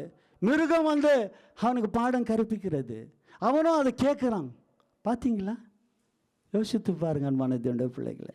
இன்றைக்கு எங்கள் வாழ்க்கையில் நாங்கள் கடினப்பட்டு இருக்கிறோமா? தயவு செய்து இதனுடைய விளைவுகள் தான் நிறைய காரியங்கள் நடக்காது இருக்கிறதுக்கு காரணம். இதுதான் உண்மை. நாங்கள் அதை மறைத்து மறைத்து வைத்து யாருக்கு தெரியாது அப்படி போயிடுவோம். இல்லை இல்லை, அதனுடைய வெட்ட வெளி சொல்லுவாங்க, கத்திரிக்காய் முத்துனா அது கடைக்கு வந்தே ஆகுமா. அதுபோலத்தான் எங்கள் வாழ்க்கையில் அது வெளிப்படும். இந்த நாளில் அன்பான தேவனுடைய பிள்ளைகளை, ஒருவருக்கு ஒருவர் என்ன பண்ணுமா, புத்தி சொல்லணுமா. அப்போ எங்கள் வாழ்க்கையில், எங்கள் குடும்பத்தில் ஒரு கணவன், ஒரு மனைவி, அந்த பிள்ளைகள் ஒருவரை ஒருவர் புத்தி சொல்லி எங்கள் வாழ்க்கையில் இருக்கிற காரியங்களை நாங்கள் சீர்படுத்தும் பொழுது கர்த்தர் உங்களை கட்டாயம் அவர் ஆசீர்வதித்து நடத்த அவர் போதுமானவராக இருக்கிறார். அதை நாங்கள் இன்றைக்கு மறந்து விடுகிறோம் அன்பான தேவனுடைய பிள்ளைகளே. மாத்திரமல்ல, நாங்கள் அநேக முறை இந்த வசனங்களை வாசித்து இருக்கிறோம். மீண்டுமாய் அந்த வசனத்தை வாசிப்போம். யோவான் 13 பாருங்களேன், 34 35 வாசிக்கும் பொழுது இங்கே ஒரு காரியம் சொல்லப்படுகிறது. என்னது? வாசிங்க, எங்களுக்கு தெரியும். அந்த வசனத்தை வாசிங்க இப்பொழுதும். நீங்கள் ஒருவரில் ஒருவர், அப்ப நீங்கள் ஒருவரில் ஒருவர் புத்தி சொல்லுங்கள் வாசித்தோம். இப்போ நீங்கள் ஒருவரில் ஒருவர் நீங்கள் அன்பா இருக்கணும். பாருங்களேன், புத்தி சொல்வது என்று சொன்னால் அது என்னவா இருக்கணுமா? அன்பாக இருக்க வேண்டும். அப்பா, நீங்கள் அன்பு, இயேசுவின் அன்பு தான் உங்கள் வாழ்க்கையை ரட்சிப்பை கொண்டு வரும். அது வம்ப கொண்டு வராது. நான் மீண்டும் சொல்லுகிறேன், கிறிஸ்துவின் அன்பு உன் வாழ்க்கையில் அது உன்னை ரட்சிப்பை கொண்டு வரும். அது ஒழுங்கின்மையை அது சீர்படுத்தும். அதனால தாங்க பேதுருவை ஆண்டவர் அன்பின் நிமித்தம் தான் அப்பால போ சாத்தானேன்னு சொன்னார். பார்த்தீங்களா? அவன் அசைக்கப்படல. அவன் அதனால தான் பாறைன்னு சொன்னார். அவன் பேர் பேதுருன்னா என்னது? பாறை. அவன் ஸ்ட்ராங்காக இருந்தான் கர்த்தருக்காக. ஆனால் கல்லுள்ளி மன்னனாக இருக்கக்கூடாது. கல்லுள்ளினா தெரியுமா? கல் மனசு, இரக்கமே இல்லாதவன். நான் எதுலேயும் மாற மாட்டேன், நான் இதில் இப்படி தான் இருப்பேன். No no no no no no. தேவ பிள்ளைகள் தேவன் அப்படி எதிர்பார்ப்பதில்லை. அவனை ஆசீர்வதிக்க முடியாது, அவனை நடத்த முடியாது. ஆகவே அன்பான தேவனுடைய பிள்ளைகளே, இந்த வசனம் தெளிவாய் சொல்லுகிறது. வாசிமா, நீங்கள் ஒருவரில் ஒருவர் அன்பாயிருங்கள். சரி, நான் உங்களில் அன்பாயிருந்தது. நான் உங்களை அன்பா செய்தனே. எப்போ? நீங்கள் பாவத்தில் இருந்தபோது, நீ அக்கிரமத்தில் இருந்தபோது, நீ அநியாயம் செய்த போது, இதோ உன்னை நான் அன்பு செய்தேனே. நான் உன்னை அன்பு செய்தது போல, வாசிமா, நீங்களும் ஒருவரில் ஒருவர் அன்பாயிருங்க. புதிதான கட்டளை, இந்த புதிதான கட்டளையை உங்களுக்கு கொடுக்கிறேன். அப்படி செய்தீங்கள் என்று சொன்னால் நீங்கள் ஒருவரில் ஒருவர் அன்புள்ளவர்களாய் இருந்தால் அதனாலே நீங்கள் என்னுடைய சீடர்கள், ஆண்டவருடைய பிள்ளைகள் என்று எல்லாரும் அறிந்து கொள்வார்களாம். அல்லேலூயா, அல்லேலூயா சொல்லுவோம். விளங்குதா உங்களுக்கு? அப்ப ஆண்டவர் சொல்ற அந்த காரியங்களை நாங்கள் அப்ளிகே பண்ணாமல், நாங்கள் செயல்படாமல், இன்றைக்கு அன்பான தேவனுடைய பிள்ளைகளே, எங்கள் வாழ்க்கையில் இது நடக்கல, இது வாய்க்கல, இது கிடைக்கல, யாரை குறை சொல்லிக் கொண்டு இருக்கிறோம்? யாரை இங்கே இந்த நாளில் நாங்கள் இன்றைக்கு குற்றம் சொல்லிக் கொண்டு இருக்கிறோம்? தயவு செய்து அன்பான தேவனுடைய பிள்ளைகளே, இந்த ஆண்டவருடைய வசனம் தெளிவாய் சொல்லுகிறது. நீங்கள் இப்படி செய்வீர்கள் என்று சொன்னால் ஆண்டவர் ரத்தத்தால் கழுவி உன்னை நீதிமானாய் நான் மாற்றுகிறேன். 7 தூரமும் நீ மன்னி, நான் எத்தனை முறை விழுந்தாலும் உன்னை தூக்கி எடுக்கிறேன் என்று சொன்ன தேவன். அதனால் நீ பாவம் செஞ்சு கொண்டே இரு. இல்லவே இல்லை. ரோமர் 6 போய் பாருங்கள், வாசித்து பாருங்கள். வீட்டில் நீங்கள் கிருபை இருக்கிறதுனால பாவம் செஞ்சுன்னே இருக்கலாமா? கூடாது கூடாது கூடாது. அதிலிருந்து தப்பித்து போக நீ தேவனிடத்தில் சொல்லணும், நான் முயற்சி பண்ணுறேன் ஆண்டவரே, ஆனாலும் என்ன பண்ணுறேன், தவறு விடுகிறேன், நான் பிழை விடுகிறேன், எனக்கு உதவி செய்யுங்க, என்னை இதிலிருந்து தப்புவீங்க. ஆண்டவர் உதவி செய்வார், அவர் தப்பி வைப்பார், உன்னை அதிலிருந்து நடத்துவார். அன்பான தேவ பிள்ளைகளை, இப்போ இன்றைக்கு இந்த காரியங்களெல்லாம் கேட்டுட்டு இதுக்கு மாறா என்னன்னு சொன்னாக்கா அவங்க என்ன பண்ணுவாங்க, ஓஹோ பரவாயில்ல, இப்படியும் போகலாம், அப்படியும் செய்யலாம். இல்லை, இதுதான் சத்தியம், இதுதான் ஆண்டவருடைய வார்த்தை. ஆகவே நீ என்னுடைய சீடனாய் இருப்பாய் என்று சொல்லி ஆண்டவருடைய வசனம் சொல்லுகிறது. இதை நாங்கள் செய்கிறோமா, இதை செய்திருக்கிறோமா? யோசித்து பாருங்க. அடுத்தது யாக்கோபு எழுதின நிருபத்தில் பாருங்களேன், 5வது அதிகாரத்தில் அந்த 16வது வசனத்தை வாசிக்கும் பொழுது அங்கே 2 காரியங்கள் சொல்லப்படுகிறது அந்த ஒரு வசனத்தில். அதில் முதலாவது காரியத்தை பார்ப்போம். அந்த வசனத்தை வாசிங்க.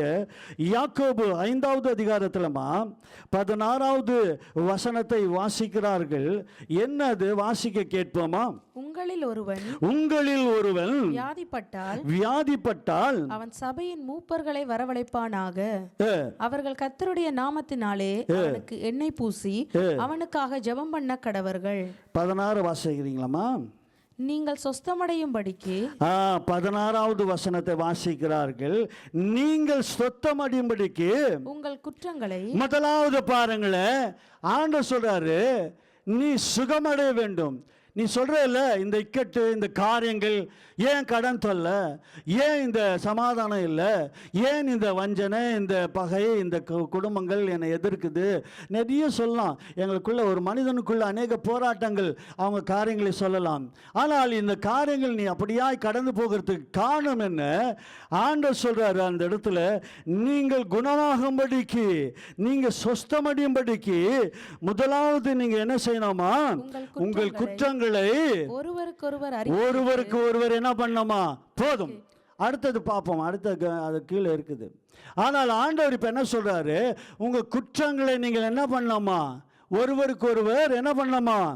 நீங்கள் அறிக்கையிடணும், நீங்க சொல்லணும், நாங்கள் ஏற்றுக்கொள்ளணுங்க. அதுதாங்க நான் சொல்லின்னு இருந்தேன். வந்தபோது பிரதர்கிட்ட, சகோதரர்கிட்ட சொன்னேன், உப்பு துண்ணாக்கா தண்ணி குடித்தே ஆகணும், தப்பு செஞ்சால் தண்டனை கொள்வான். அதான் பார்த்தோம். அந்த 9 பேர் இன்றைக்கு தண்டனை கொண்டு இருக்கிறாங்க, சிறையில் இருக்கிறாங்க இந்தியாவில் அந்த கேஸில். ஆனால் ஒப்பு கொண்டவன் என்னதான், இங்கே பாருங்கள் எல்லாரும், ஒப்பு கொண்டவன் ஞானம் பெறுவானாம்.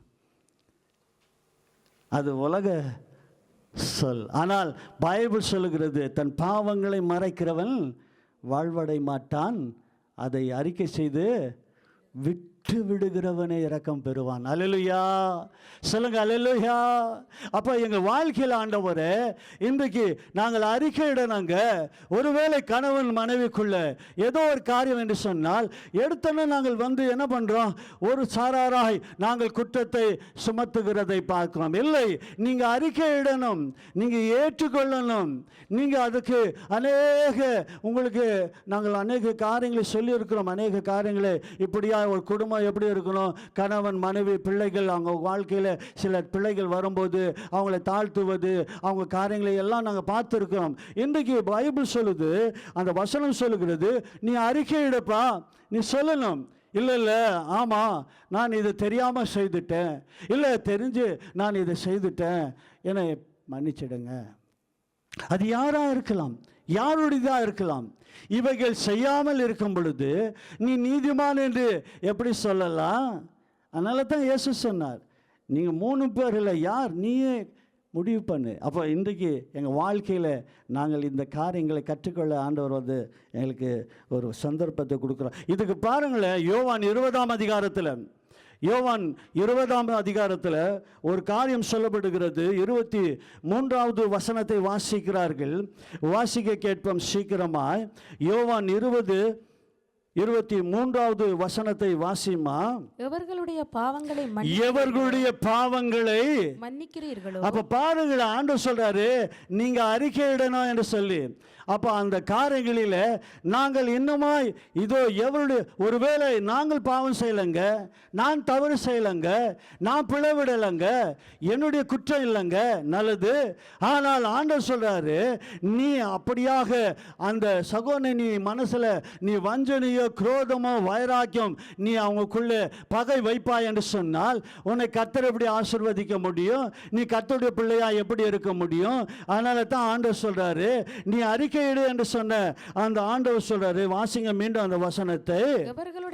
எவர்களுடைய பாவங்களை மன்னிக்கிறீர்களோ அவைகள் அவர்களுக்கு மன்னிக்கப்படும். அவைகள் அவர்களுக்கு என்ன பண்ணப்படுமா?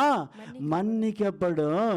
எவர்களுடைய பாவங்களை மன்னியாதிருக்கிறீர்களோ அவைகள் அவர்களுக்கு மன்னிக்கப்படாதிருக்கும் என்றார்.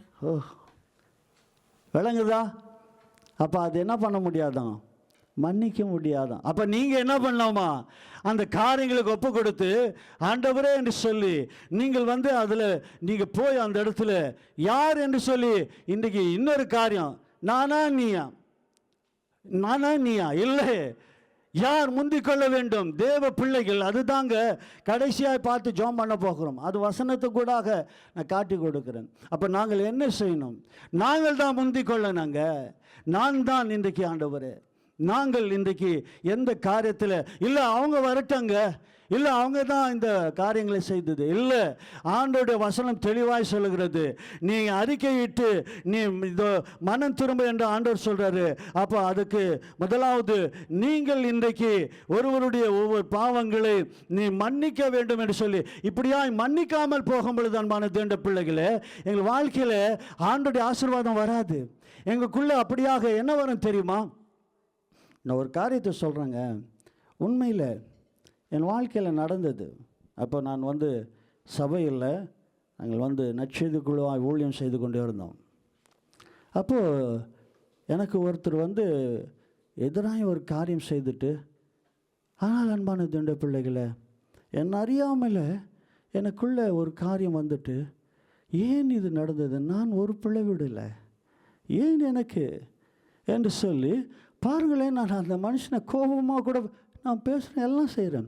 ஆனால் ஏதோ ஒரு காரியம் என்ன பண்ணுது, தடை பண்ணி வச்சிருக்கிறது. ஆனால் இன்றைக்கு நான் சொல்ல முடியும், அன்றைக்கு ஒரு பிரசங்கம், ஒரு ஊழியக்காரன் அந்த இடத்துல இந்த பாவத்தை குறித்து இந்த வசனத்தை பிரசங்கிக்கும் பொழுது நான் உடனே ஆண்டவரே நான் அந்த சகோதரனை நான் மன்னிக்கிறேன் ஆண்டவரே, நான் மனப்பூர்வமாய் மன்னிக்கிறேன் என்று சொல்லும் பொழுது எனக்கு அப்படியே ஃப்ரீ ஆகிட்டு, அப்படியே விடுதலை ஆகிட்டு, அந்த காரியம் என்னை விட்டு வீங்கலாகிட்டு. இன்றைக்கும் நான் நேசிக்கிறேன் அந்த சகோதரனை. அன்பு சகோதரி சகோதரிகளே, இன்றைக்கு நாங்கள் கேட்குற இந்த வார்த்தைகள் தயவுசெய்து இது எங்களுக்கு ஆண்டவர் கொடுத்த ஒரு பொக்கிஷம். ஆகவே நாங்கள் இதெல்லாம் செய்யாமல் இருப்போம் என்று சொன்னால் எத்தனை காலம் இல்லை, நீங்கள் கடைசி வரைக்கும் கர்த்தருடைய ஆசீர்வாதத்தை பெற்றுக்கொள்ளவே முடியாது. எங்கள் வாழ்க்கையில் அது பெற முடியாது. தேவன் அது செய்ய முடியாத இருக்கிறதுக்கு நாங்கள் தான் காரணம். அப்போ அதனால தான் சொல்கிறார் அந்த வசனத்தை மீண்டும் ஒரு வருஷம் வாசிமா. எவர்களுடைய பாவங்களை மன்னிக்கிறீர்களோ அவைகள் அவர்களுக்கு மன்னிக்கப்படும். அப்ப நீங்க என்ன செய்தீங்க என்று உங்களுக்கு தெரியும், ஆண்டவர் உணர்த்துவார். என்ன நம்ம செய்த மற்றவர்களுக்கு அதை நீங்க ஆண்டவர் உணர்த்தும் போது நாங்கள் அதுக்கு விட்டு கொடுக்கணும். வாசிங்க. எவர்களுடைய பாவங்களை மன்னியாதிருக்கிறீர்களோ அவைகள் அவர்களுக்கு மன்னிக்கப்படாதிருக்கும் என்றார். பாருங்களேன், அதான் ஆண்டவர் சொல்றாரு. நீங்க என்னை தேடினாக்கா நான் என்ன பண்ணுவேன், உங்களுக்கு வெளிப்படுவேன். என்னை விட்டுட்டாக்கா நானும் உங்களை என்ன பண்ணுவேன், விட்டுடுவேன். நாங்கள் பார்க்குறோம் நாளாகமத்தில். ஆகவே அன்பான தேவனுடைய பிள்ளைகளே, நீங்கள் மன்னிக்கலைனாக்கா நான் விடுவேன். அப்போ ஆண்டவர் உன்னை நான் மன்னித்தேனே, உன்னை கிருபையாய் மன்னித்தேனே. அப்போ இன்றைக்கு நீங்கள் ஏன் மன்னிப்பதில்லை? ஏன் அதை குறைகளை சொல்லி காரணங்களை சொல்லி இல்லவே இல்லை. அது என்னவா இருந்தாலும் நாங்கள் மன்னிக்கணும் என்று ஆண்டவர் எங்களுக்கு கற்றுக் கொடுத்தார். ஆகவே தான் மீண்டும் ஒரு விஷயம் பாருங்களேன், அந்த இடத்துல அந்த யாக்கோபு 5 அந்த 16 வாசிங்க.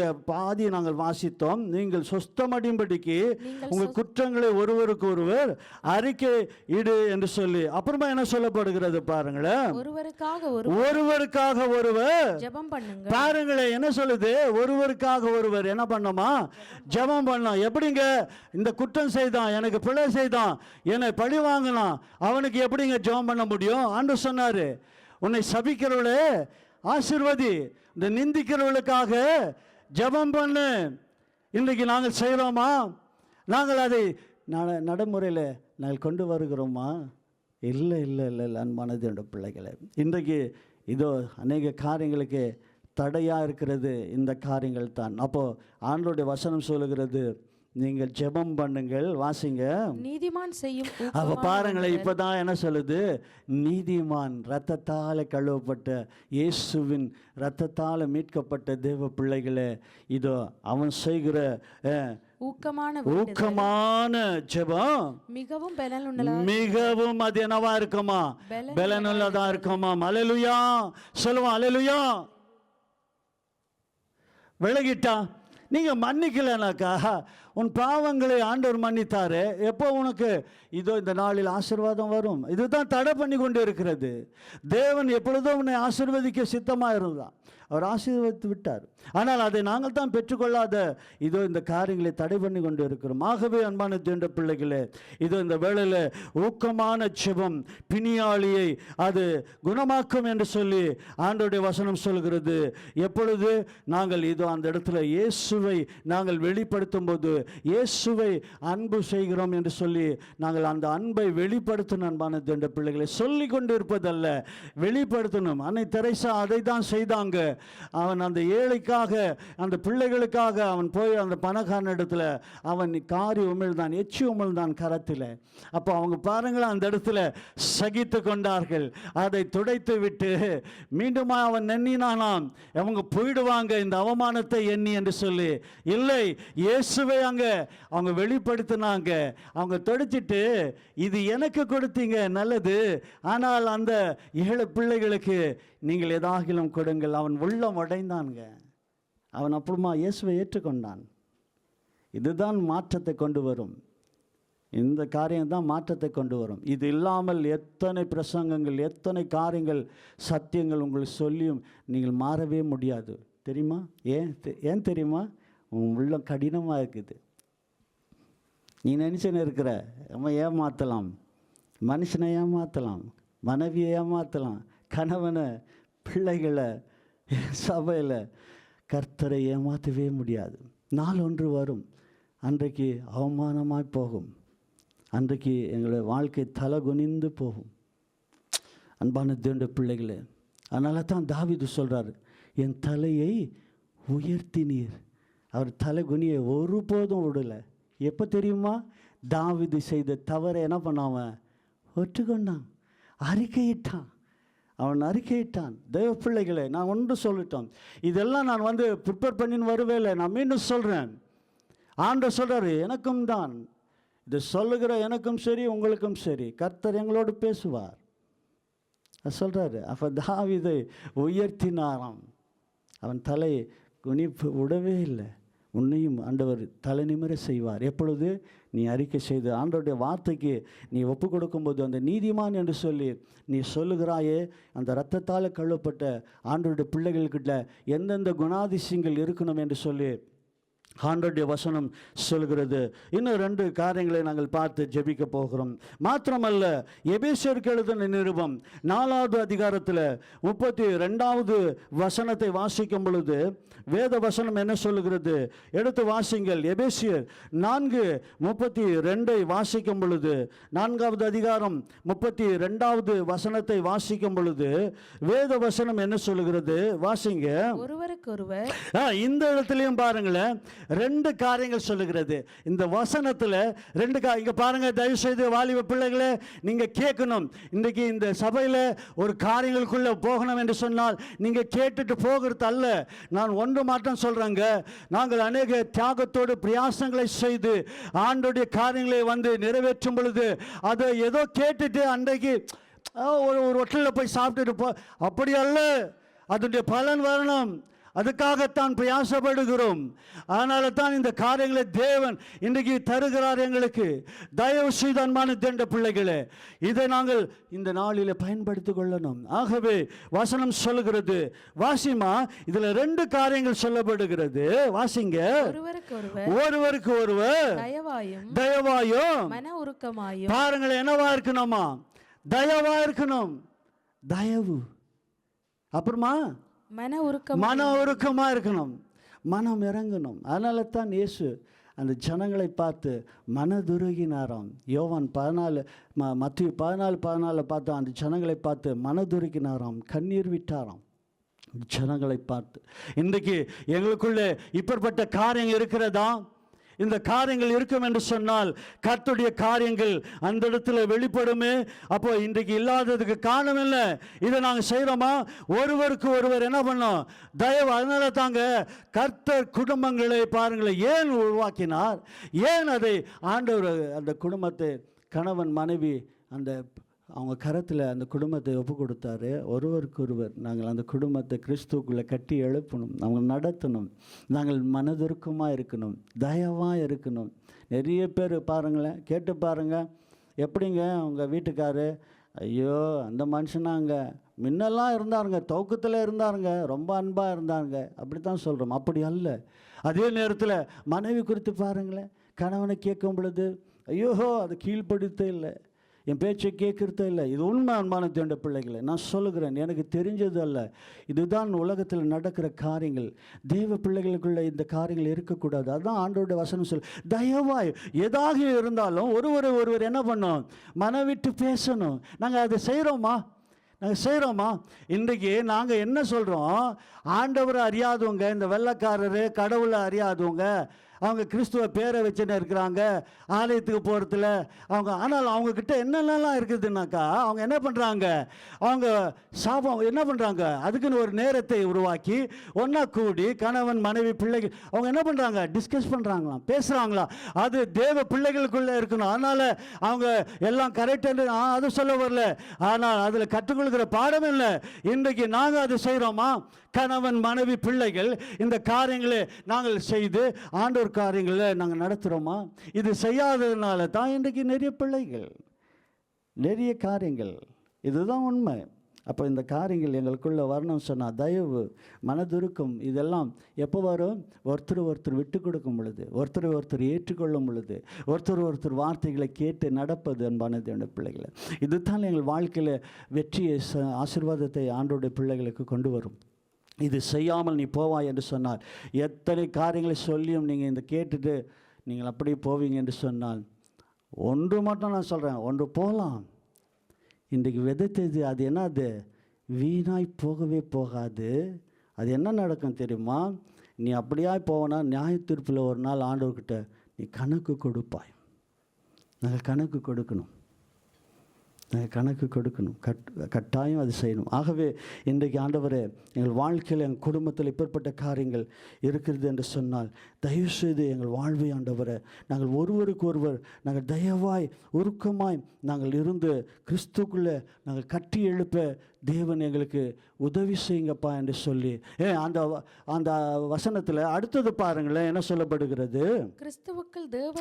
கிறிஸ்துவுக்குள் தேவன் உங்களுக்கு பாருங்களேன். இதுதான் சொல்லிக் கொண்டு வந்த துவக்கத்திலிருந்து தேவன் எங்களை எப்போ எங்களை நேசித்தாரு? நீ நல்லவனா இருந்த. யாருன்னா நல்லவன் சொல்ல முடியுமா? ஒருத்தரும் நல்லவன் இல்லை. இந்த பூமியில் ஒருத்தரும் நல்லவன் இல்லை, ஒருத்தரும் இல்லை. எல்லாம் பாவம் செய்து தேவ மகிமை இழந்தவங்க. ஆகவே ஆண்டவர் என்ன சொல்கிறார் இந்த வசனத்தில் பாருங்களேன், பவுல் என்ன சொல்கிறாரு அந்த எபேசு பட்டணத்துக்கு, அந்த எபேசு சபைக்கு பாருங்களேன், கிறிஸ்துவுக்குள் தேவன் உங்களுக்கு. அப்போ பாருங்களேன், நாங்கள் எப்படி மன்னிக்கணும்? சிலதெல்லாம் நாங்கள் என்ன சொல்கிறோம் தெரியுமா? ஐயோ எவ்வளோ சொல்கிறதுங்க, எவ்வளோ விஷயம் இது பண்ணுறதுங்க இல்லை. அப்போ தேவன் எப்படியாய் மன்னித்தாராம், தேவன் எப்படியாய் உன்னை என்னை நேசிக்கிறாராம். பாருங்களேன், வாசிங்க. மன்னித்தது போல நீங்களும் ஒருவருக்கு ஒருவர் மன்னியுங்கள். பார்த்தீங்களா? அப்போ இதெல்லாம் நடக்காததுனால தான் எங்கள் வாழ்க்கையில் அநேக காரியங்கள் என்னது நடக்காது. இது செய்யலைனாக்கா அது நடக்காது. இப்போ பாருங்களேன், உதாரணம் சொல்கிறேன். கவர்மெண்ட்டில் சில உதவிகள் தராங்க. நீ ஒன்றுமே செய்யலை, அவங்க உதவி தராங்க, ரைட்டு. ஆனால் அவங்க என்ன சொல்கிறாங்க, இந்த காலமில் நீங்கள் என்ன பண்ணுங்கள், ஃபில் பண்ணி இதை அனுப்புங்க. தயவுசெய்து இங்கே பாருங்கள், சொல்லுங்கள், உண்மையா இல்லையா? உயணும். அப்போ வந்து நீங்கள் அதெல்லாம் பண்ணாமல் அதை உங்களுக்கு கொடுப்பாங்களா? இலவசமாக தாங்க கொடுக்குறாங்க. நீங்கள் அதை செய்யணுமா செய்யக்கூடாதா? அப்போ நாங்கள் செய்ய வேண்டியது என்ன பண்ணோம்? சபையே தயவுசெய்து நீ என்ன பிளவிட்டாய், ஏன் இந்த காரியங்கள் இது நடக்குது, அதை தயவுசெய்து ஆவியானவர் உதவி செய்வார். அதை ஆண்டவரிடத்தில் அறிக்கை செய்து, ஆமாண்டவரை என்னால் தான் இது காரியங்கள் நடக்குது, நீங்கள் உணர்ந்து இன்றைக்கு மனம் திரும்பினா தான் கட்டாயம் கர்த்தர் உங்கள் வாழ்க்கையில் அந்த காரியங்களை செய்வார். அப்போ கிறிஸ்து மன்னித்தது போல ஒருவருக்கு ஒருவர் மன்னிக்கலாம். எப்படி மன்னித்தாராம்? லூக்காவில் பாருங்களேன், இயேசு எப்படி மன்னித்தார்? லூக்கா 23:34 பாருங்களேன், என்ன சொல்லுது? எப்படி மன்னித்தார்? 23:34 என்ன சொல்லுது? அப்பொழுது இயேசு, பிதாவே இவர்களுக்கு மன்னியும். எப்பொழுது? இவரை பார்த்து என்ன பண்ணாங்க?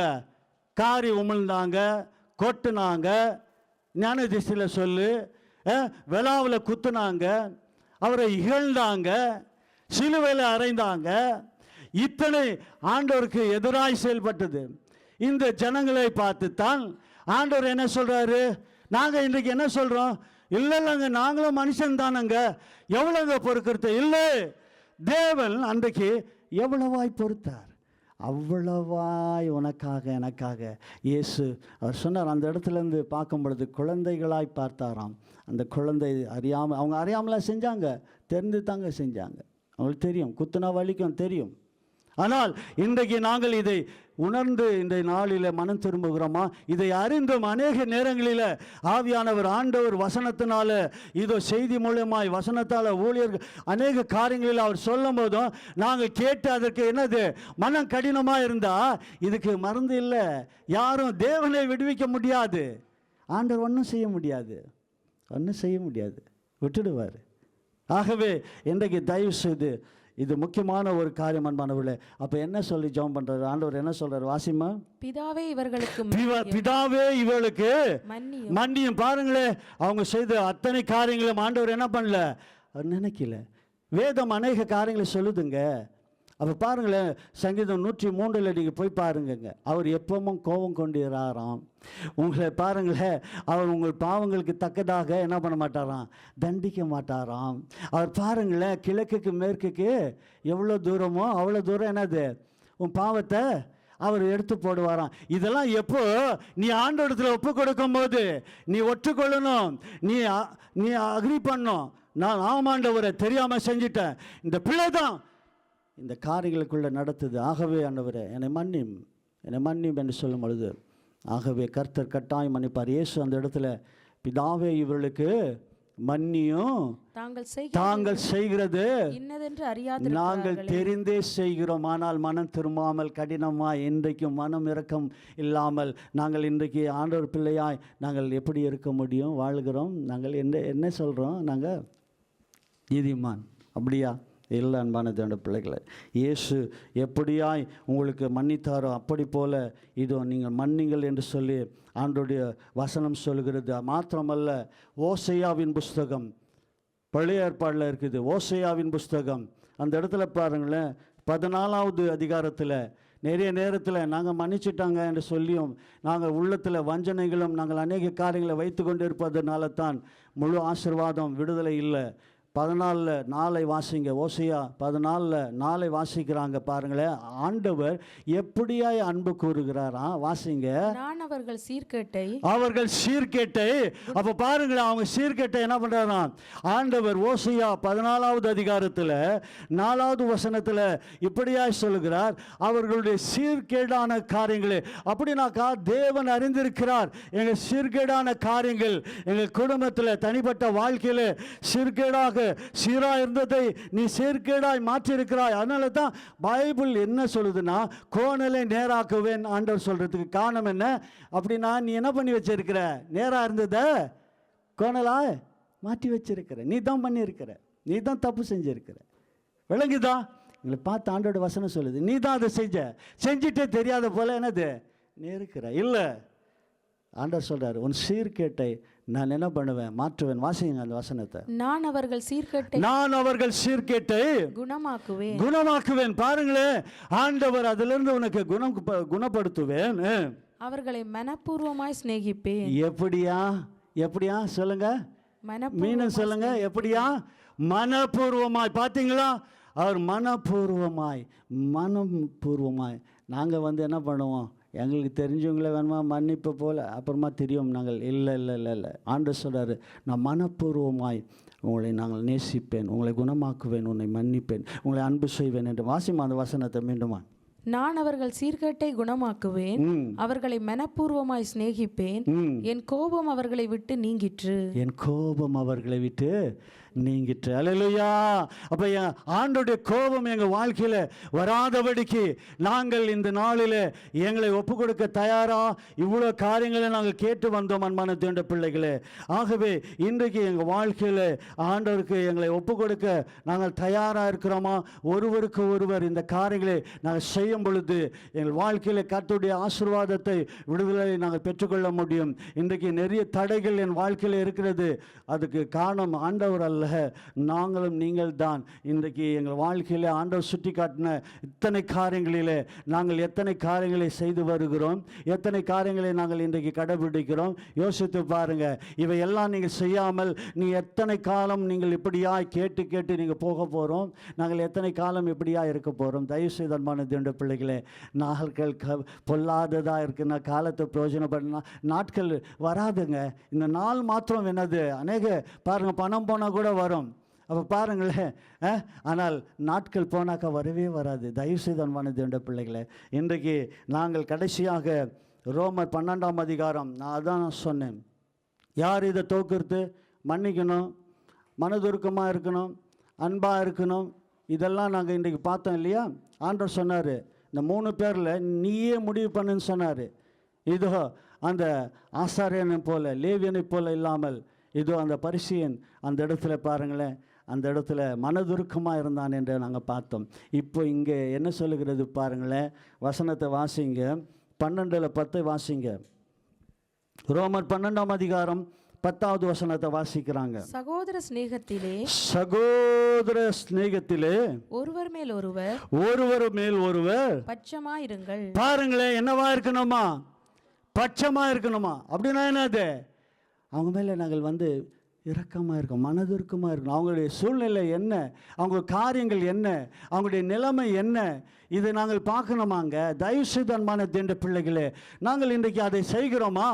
இல்லை அன்பான தேவனுடைய பிள்ளைகளே, தயவு செய்து நாங்கள் ஆண்டவர் பிள்ளைன்னு சொல்லியும் எங்கள் வாழ்க்கையில் இந்த காரியங்களை நாங்கள் வாசிமா. மீண்டும் அந்த வசனத்தை வாசிங்க.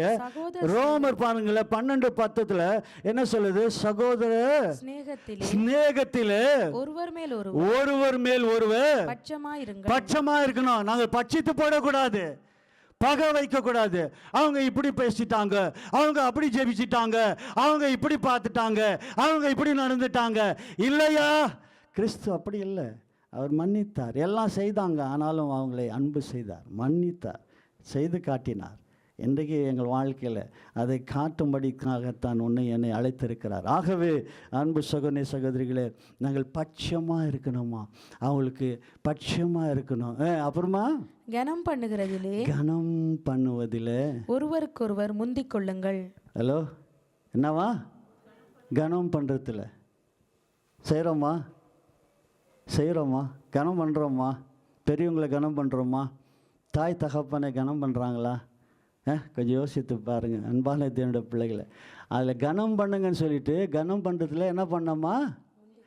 முந்திக் கொள்ளணும். இப்போ வேலைங்கதா? யார் போகணும்? யார் மன்னிப்பு கேட்கணும்?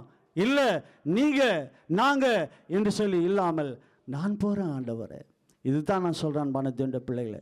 உங்கள் வாழ்க்கையில், எங்கள் வாழ்க்கையில் ஆண்டவருடைய ஆசீர்வாதம் நன்மை வராததுக்கு காரணம் என்ன? இன்றைக்கு விளங்கி கொள்ளுங்க. தயவு செய்து எத்தனை பிரசங்கங்கள் கேட்டும் இன்றைக்கு நீங்கள் மனம் திரும்பாமல் இருப்பீர்கள் என்று சொன்னால், தயவு செய்து இன்றைக்கு ஆண்டவர் கட்டாயம் இந்த வசனத்துக்கூடாக எங்களுக்கு சொல்கிறாரு, நீங்கள் செய்த அந்த தவறுகளை நீங்கள் ஏற்றுக்கொள்ளும் பொழுது தான் உங்கள் வாழ்வை ஆண்டவர் மாற்றுவார், உங்களுடைய வழிகளை மாற்றுவார். இல்லை என்று சொன்னால் ஏதோ ஒன்று நடக்கிறது அப்படியே போகலாம் என்று சொல்லி இல்லை, அதில் உங்கள் வாழ்க்கையில் ஆண்டவருடைய முழு ஆசீர்வாதத்தை பெற்றுக்கொள்ள முடியாது. கடைசியாக ஒரு வசனத்தை பாருங்களேன். தேவன் என்ன சொல்கிறாராம்? எரோமியா 31 பாருங்களேன், அந்த 31 14வது வசனத்தை வாசிக்கும் பொழுது, கர்த்தருடைய பிள்ளைகளே அவர் என்னவா இன்றைக்கு ஆசீர்வதித்து அனுப்புகிறாராம். வாசியமா அந்த பகுதியை தயவுசெய்து எரோமி 31:14 வாசிக்கிறார்கள், வாசிக்க கேட்போமா? ஆசாரியர்களின் ஆத்துமாவை, என்னதான்? ஆசாரியர்களின் ஆத்துமாவை, ஆசாரியருடைய ஆத்மாக்களை கொழுமையானவைகளினால் கொழுமையானால பூரிப்பாக்குவேன். பூரிப்பா. பாருங்கள், ஆண்டவர் சொல்றாரு, நான் உன்னை கொழுமையினால, கொழுமை என்பது என்னது? கர்த்தருடைய ஆசீர்வாதம், முழுமை.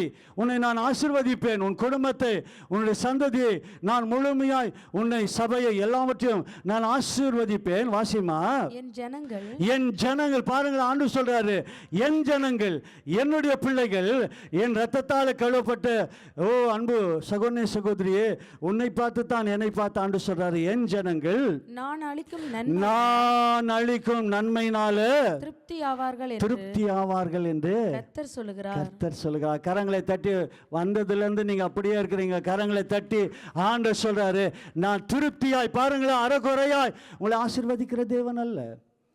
அவர் கொஞ்சம் பண்ணிட்டு இல்லை அப்புறமா உங்களை, இல்லை இல்லை இல்லை, ஆண்டவர் முழுமையாய் திருப்தியாய் உங்களை திருப்தியாய் மன்னிக்கிறதிலும் அவர் என்னதான்? அவர் திருப்தியாய் மன்னிக்கிறவராம். உங்களை அன்பு செய்கிறதுல அவர் திருப்தியாய். எப்பொழுது நீங்கள் மனம் திரும்பி உண்மையாய் ஆண்டவரிடத்தில் ஒப்பு கொடுத்து, ஆண்டவரே என் வாழ்வை என்னை மாற்றுங்க ஆண்டவரே, என் வழிகளை மாற்றுங்க, என் குடும்பத்தில் இன்றைக்கு இருக்கிற பிரச்சனைகளுக்கு காரணம் என்ன? இது ஆண்டவரே நீங்கள் சுட்டி காட்டினீங்கப்பா, இன்றைக்கு நான் ஒப்பு கொடுக்குறேன். என் காரியங்கள் வாய்க்காததுக்கு ஆண்டவரே என்னுடைய சுயம் ஆண்டவரே, என்னுடைய பலன், என்னுடைய திறன் என்று சொல்லி, என் படிப்பு ஒருவேளை ஆண்டவரே கடினம் ஆண்டவரே, இன்றைக்கு எல்லா கடினங்களையும் ஆண்டவரே அப்பா உடைக்க என்னை ஒப்பு கொடுக்குறேன் என்று சொல்லி எல்லாரும் எழுந்து நிற்போமா? இந்த நாளில் அப்படி என்று சொன்னால் ஒருவனும் நீதிமான் இல்லை, இயேசுவின் இரத்தத்தால் கழுவப்பட்டவன் நீதிமானாய் ஆண்டவர் மாற்றி, இதோ இந்த நாளில் அவருடைய ரட்சிப்பை தந்து உன்னை நடத்த அவர் போதுமானவராக இருக்கிறார்.